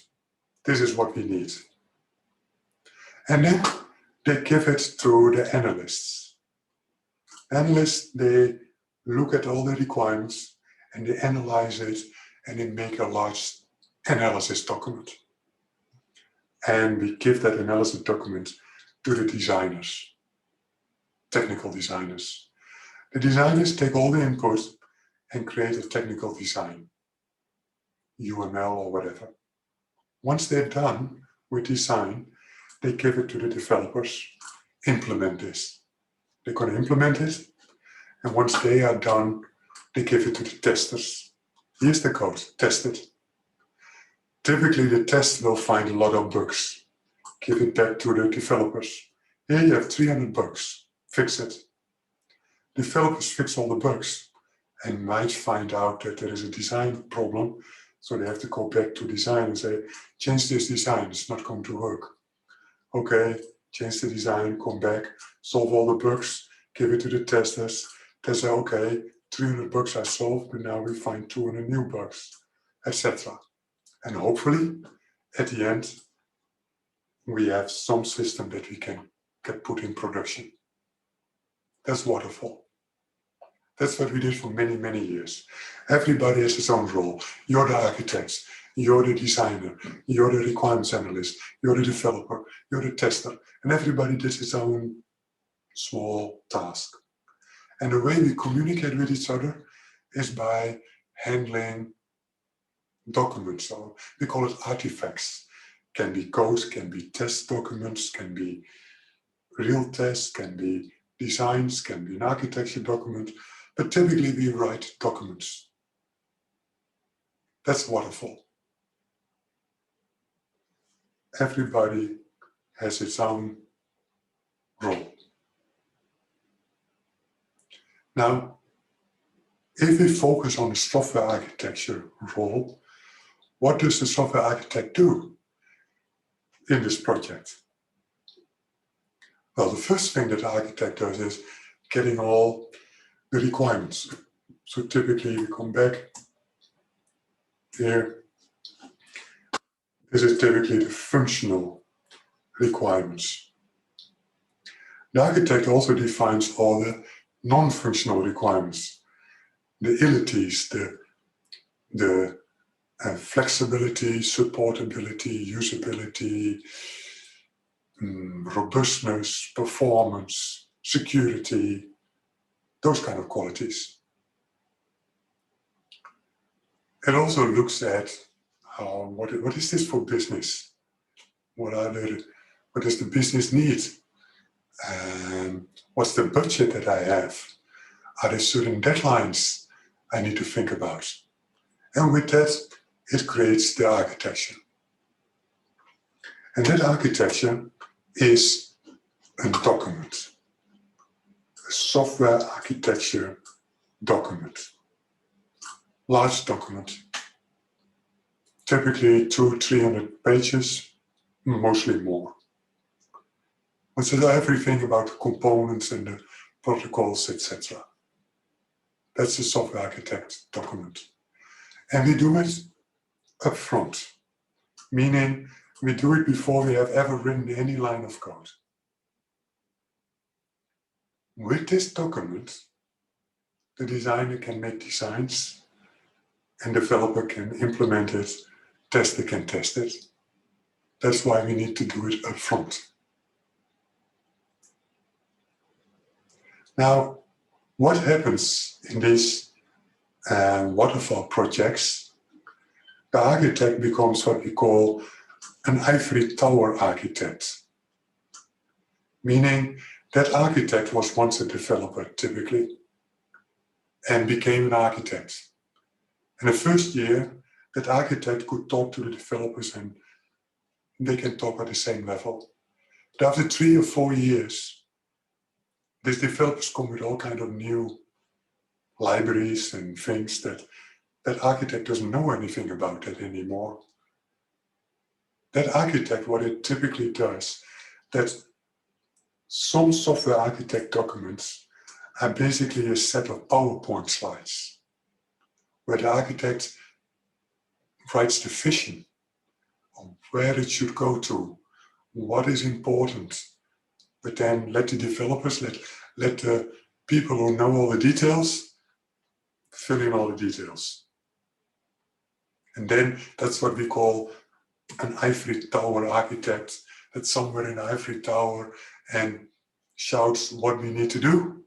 But when you come on the work floor by the developers and the testers, then they think, well, this ivory tower architect shouts all kinds of things, but that's not the way it works. That's not going to work here. That's not very efficient. That architect doesn't know all these details. It doesn't stand with the feet in the mud. It doesn't know all the details. So that's what you try to avoid. That's not going to work.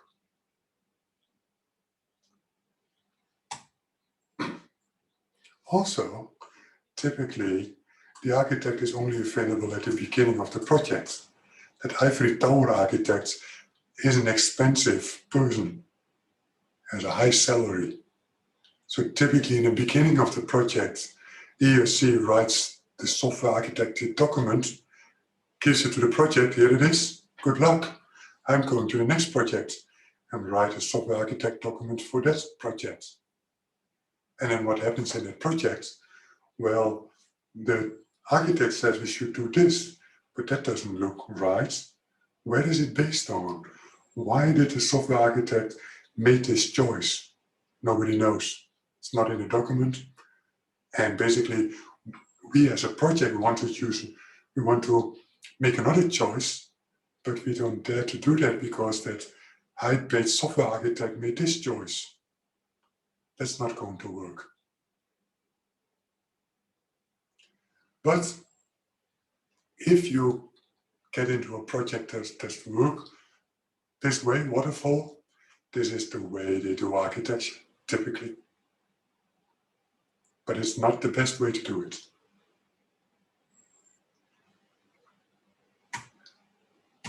Now, let's see, where's my picture here? I miss a slide here. Actually, let's go to this slide and focus on the middle part here.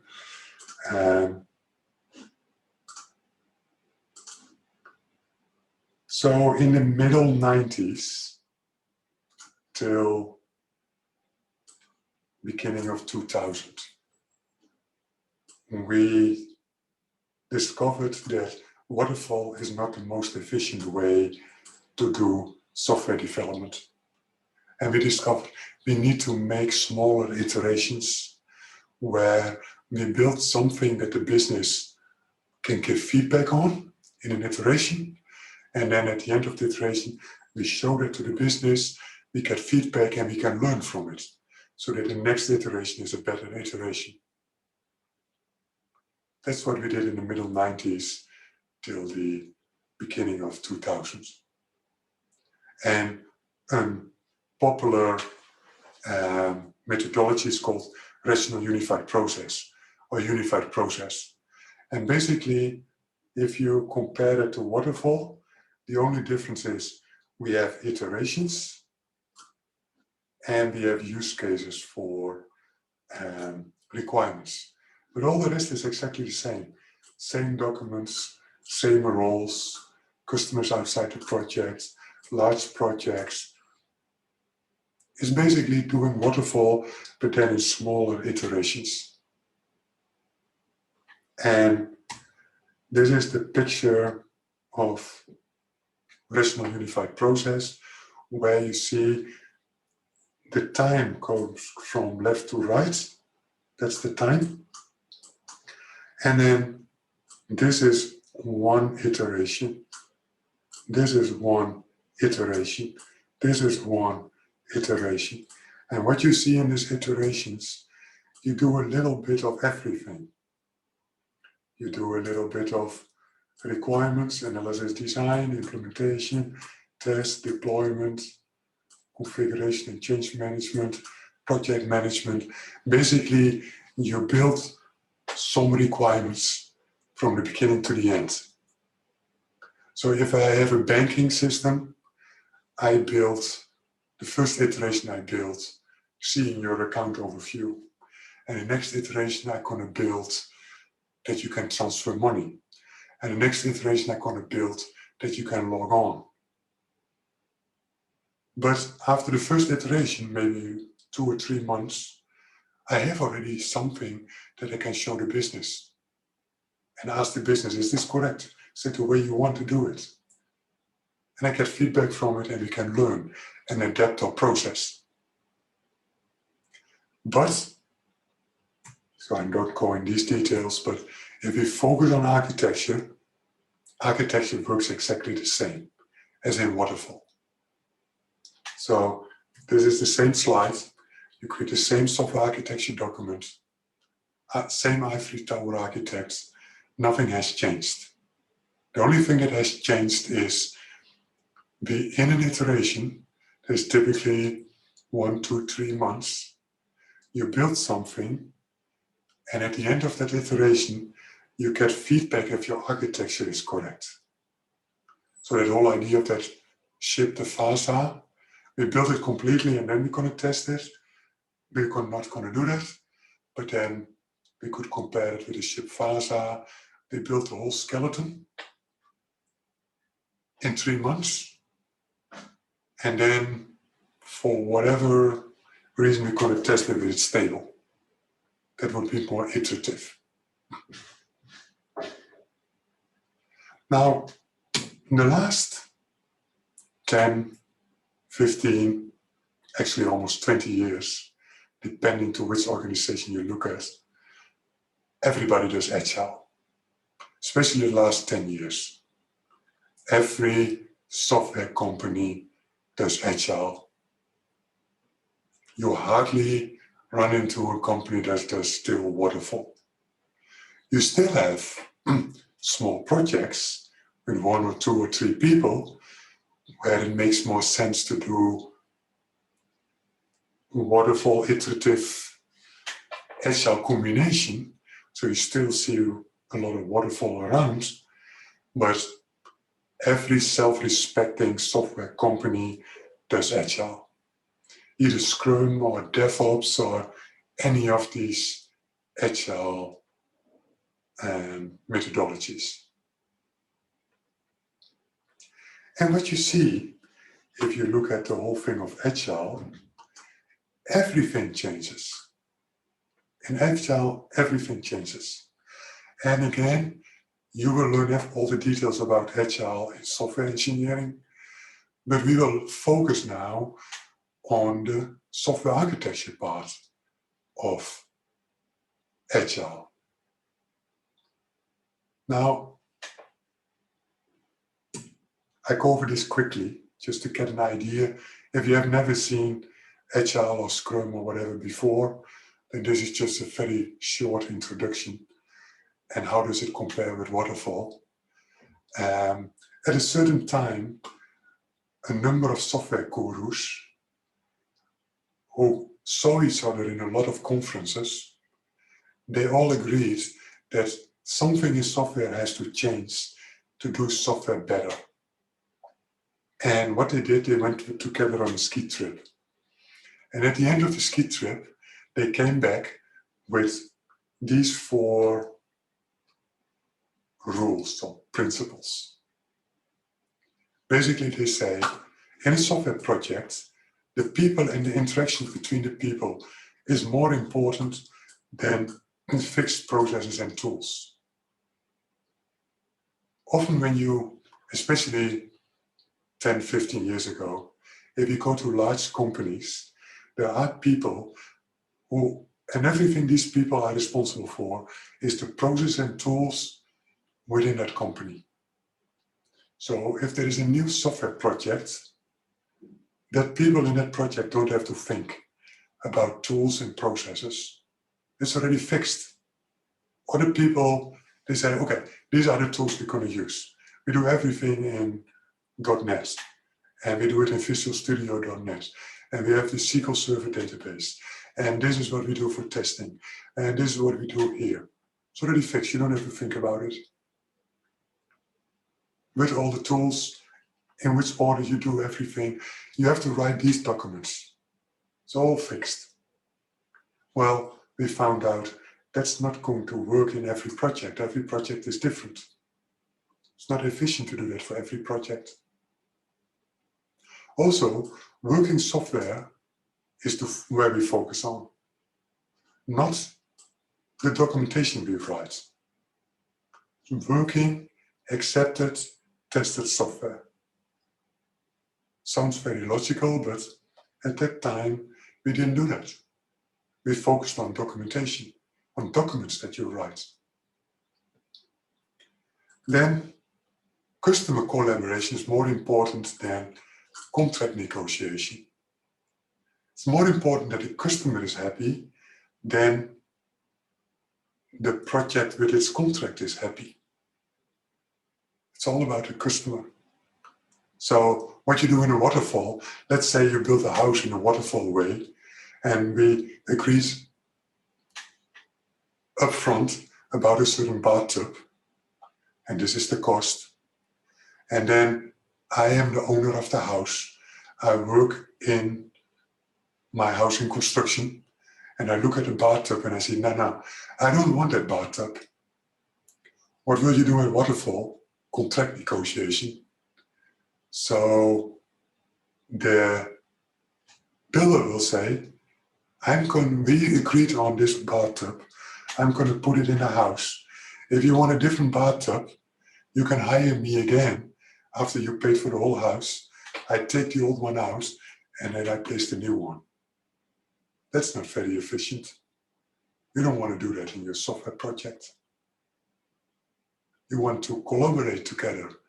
Are you sure you want this new bathtub? This is the cost price for it. You sure you want to take out that old one? Or are you sure we're not going to place this new one? Well, if you want to do that, then that's what we're going to do, as long as you're aware of the impact of the change in time and cost price. And what looks the same, responding to change is more important than following a fixed plan. This is what we call the Agile Manifesto, and you can translate this into a number of Agile principles. I'm not going over all the principles, but what we do is, first of all, technical people and business people have to work together. So we put typically the requirements analyst or the business that was typically outside the project, or the requirements analyst that was only in the beginning of the project, becomes a project member, full-time. Call it the product owner. It's the person that is responsible that the business gets what the business needs. Then, all communication, most communication is face-to-face. Instead of writing large documents, we communicate together. That's a big change. The focus of progress is only on working software, not on documents. We try to avoid large, extensive documents. Requirements may change as long as everybody is aware of the impact of that change. Every 2 or 3 weeks, we call it a sprint, that's an iteration of 2 or 3 weeks, we deliver working, accepted, tested software. Not at the end. Now, every sprint, every 2 or 3 weeks, we do that. It's very small iterations. Everything we do goes for the highest technical excellence. And we have a self-organizing team, meaning there's no project manager anymore. That's a lot of change if you compare it to waterfall. Now, what is the best, most effective way of communication in a project, in a software project, but in any project. That's face-to-face for a whiteboard. What's the worst way of communication? That's a detailed document. That's a negative number here. So software itself is already complex enough that if we make it harder by communicating through documents, you do make it harder. It's not efficient. The only way, so one of the main problems that we face in software development is communication problem. The only way to solve communication problem is face-to-face for the whiteboard. And if you translate it to software architecture, overview diagrams for the whiteboard. Make diagrams, not detailed documents.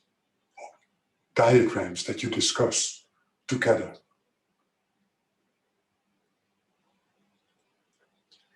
Now, in a Scrum project, there are 3 roles. So it's very easy. Scrum Master.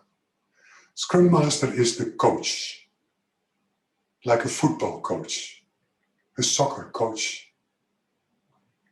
The soccer coach is responsible that the team works in the most efficient way, scores the highest amount of goals, wins the game. That's the responsibility of the coach. The product owner is responsible for that the business gets what the business needs. So it's for the business. The Scrum Master is for the team, so that the team works in the most efficient way. The product owner is for the business, that the business gets what the business needs. And we can talk the whole day about this. That's not my goal. But that are the 2 separate roles, and all the other roles are developers. Everybody's a developer. And a developer builds software, tests software, does everything. Designs software and makes the architecture.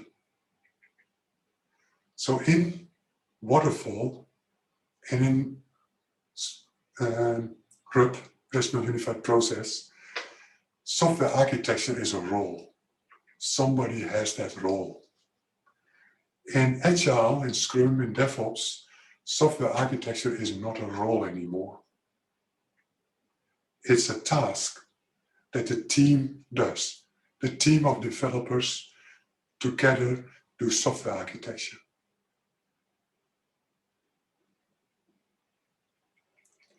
Just to come back on how is Agile or Scrum different than Waterfall. This is the big picture of how it works. So let me keep track of the time here.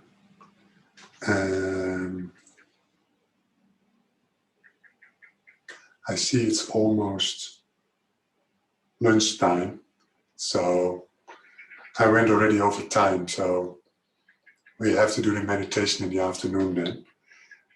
So I continue then till 12:30.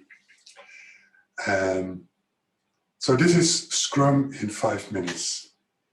So the business, first of all, the business has a problem. It has a business problem. It needs software. So we assign a product owner who knows the business very well and defines the requirements in a product backlog. A product backlog is basically the wish list. Just a one-liner, we need this, this, this, and this. It's a product backlog. Then we have a Scrum team. We've seen already the Scrum team. This is the Scrum team. And the Scrum team has a sprint between 1 and 4 weeks. That's an iteration. the best practice is 2 weeks. Some projects do 3 weeks, but most do 2 weeks. And in 2 weeks, we're going to build functionality. So the first thing we do is we have a meeting at the beginning of the 2 weeks where we define what of the total product backlog, what of the wish list, what of the requirements are we going to do in the 2 weeks? Well, these 4. What are we going to do in the 2 weeks? Then, while we're in these 2 weeks, we're going to get all the details of all these stories, of all these functional requirements from the product owner. So we talk with the product owner, how do we do this, how do we do that? And we build it. We test it.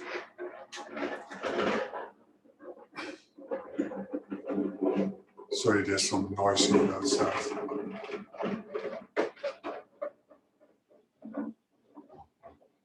Okay. So then, every day, we have a daily stand-up where we talk with all the people in our team, where we are, where the problems are, all these kind of things. Whenever there is any problem, any question you have related to functionality, you talk to the product owner. Whenever there's any problem related to software development in general and your team, you talk to the Scrum Master. Whenever there's any problem related to design, architecture, you talk to the team together. And then at the end of the 2 weeks, you have some software done. And you demo the software. You give a demo to the business here, these people that are the stakeholders. And you do a retrospective where you look at what went well in these 2 weeks, what didn't go so well, what are we improve for the next sprint. And then you do it sprint by sprint by sprint by sprint, and then at the end you have a software system as a whole. This is Scrum in 5 minutes. Now, why do we do it this way? Again, I'm not going in all the details, but here you have software project has more success. It's going more easy. It's whenever things become complex in a project, this is the way you have to solve that complexity. Waterfall with one project manager doesn't take away that complexity. Later on, we will see that the same forces that make that a software project which is complex doesn't work with a project manager, the same forces are valid for architecture, technical architecture design.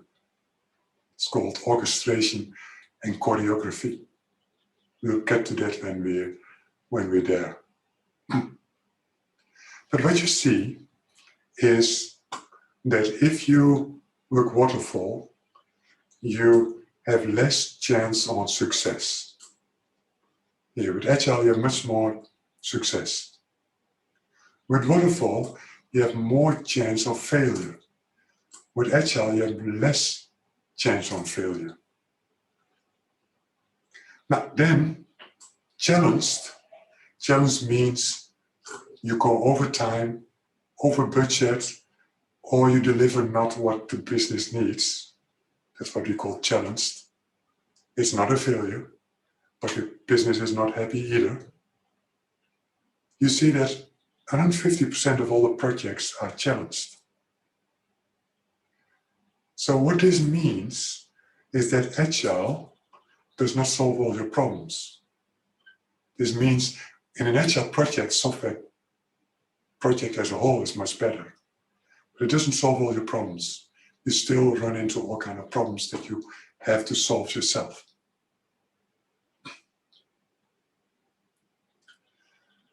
Let me go with some questions here.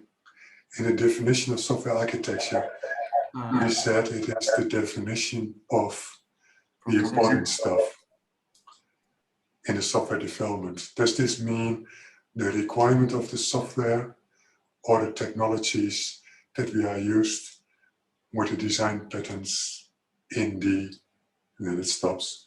Now the important stuff is whatever it means. The technical stuff, the business stuff, everything that is important for this project. That doesn't mean that the architect does everything, but it is related to everything. The architect needs the functional requirements as input. It needs to know the functional requirements. It needs to know the business vision and how it works and who to talk to. It needs to know the non-functional requirements and the qualities, and also what is important of the business. It's involved in everything, not only the technical stuff. So that the definition that I gave, that IEEE definition, is a very restricted definition. It's not a good definition. Because then you could say, well, then does that mean that which process do we use, agile or not agile, has nothing to do with architecture, because it's not in that definition. No, that's not true. Architecture is also involved. Should we use waterfall, and what type of waterfall then?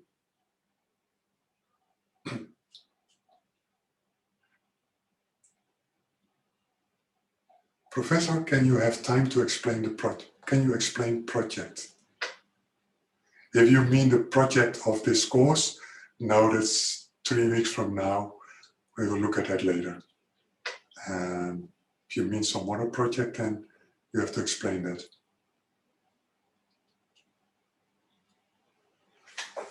Okay, before we go to lunch, any other question? Yes, Professor. Go ahead.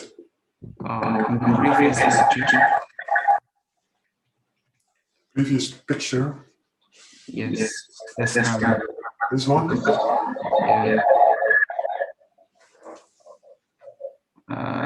Where does architecture? There's a weird echo in the connection. There is an echo. Maybe if you can ask it very quickly, ask it, otherwise type it in. Okay, where does software architectural design goes in this picture? If it's a task and if it's not a role, is it gonna be inside the sprint planning meeting? Is that where we can fit the software architectural design? Yeah. It's easier to write a different picture here. So let's first do the quick answer to this question. Later on this afternoon, we go into more details. But the quick answer to this question is I'm going to redraw the same picture in a different way. And it is the time goes from left to right. And that in a picture you saw iterations. Iteration after iteration, we built functionality. So I draw it like this. This is one iteration. This is another iteration. So these are the iterations of the 2 weeks. But there is a certain point when we start the iteration, the first iteration. Let's say next Monday, we start the first iteration. You cannot start next Monday with the whole team without even having to thought about the requirements and architecture. So this would be, we're going to build a house. And next Monday, all the 15 builders are there. You cannot have next Monday 15 builders, and next Monday we're going to decide, we don't know yet what we're going to build. We have to draw pictures and all that. What do these 15 builders do? These constructors. So you cannot do that. So there is a sort of preparation that you do before you start building software.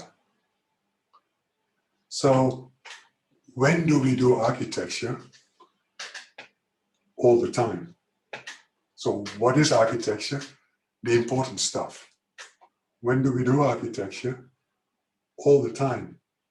from the beginning to the end. Only in the beginning, we focus more on the abstract things, the high level things. Like if we're going to build a house in the agile way, in the beginning, we're going to look at, okay, how many rooms, how many floors, those kind of things. The high level, important stuff. Often also, the stuff that is expensive or difficult to change later. So, what is the foundation of the house? That's very hard to change later. But one important principle of Agile is you postpone a decision till you need to make a decision. The further you are in the project, the more knowledge you have, the better you are in a position to make the right decision. Let's say you're going to build a house. You talk with the architect. And the architect says all up front, nothing is built yet. The architect asks you, what color carpet do you want in the master bedroom? Well, did you think about this? Can you answer this? Mostly not. But what if the architect forces you, I need to know, otherwise I cannot make my architecture? Well, it's very likely you choose a color that you don't like. How do you know that you don't like that color? Later on, the master bedroom is done. It is painted. It has maybe wallpaper. The doors are in there. The windows are in there. And then you're going to look around and say, well, I've chosen red, but red doesn't fit here. I want a wooden floor here. If at that time you make a decision, that decision is much better often. Similar with architecture decisions. So we make the decisions that we have to make up front, we make them up front. And all the other decisions, typically the more detailed, smaller, important decisions, we make in the sprints while we're going. So comparing that to a house, what ceiling do I want in the garage? Well, maybe we are not even going to build a garage. So I'm not going to make the decision right now. I'm going to make it when we really can start build the garage. Then I need to think about the ceiling, what kind of materials I'm going to use. So the short answer, sorry, it's longer than I wanted, but the short answer is you do architecture all the time. The team is busy with basically up front, it's typically a smaller team, but in the sprint, it's the whole team that deals with architecture. Thank you. Okay. So let's first go to lunch and come back at 1:30. So it's a little bit shorter, but that's enough to get lunch. Let's start at 1:30. Okay?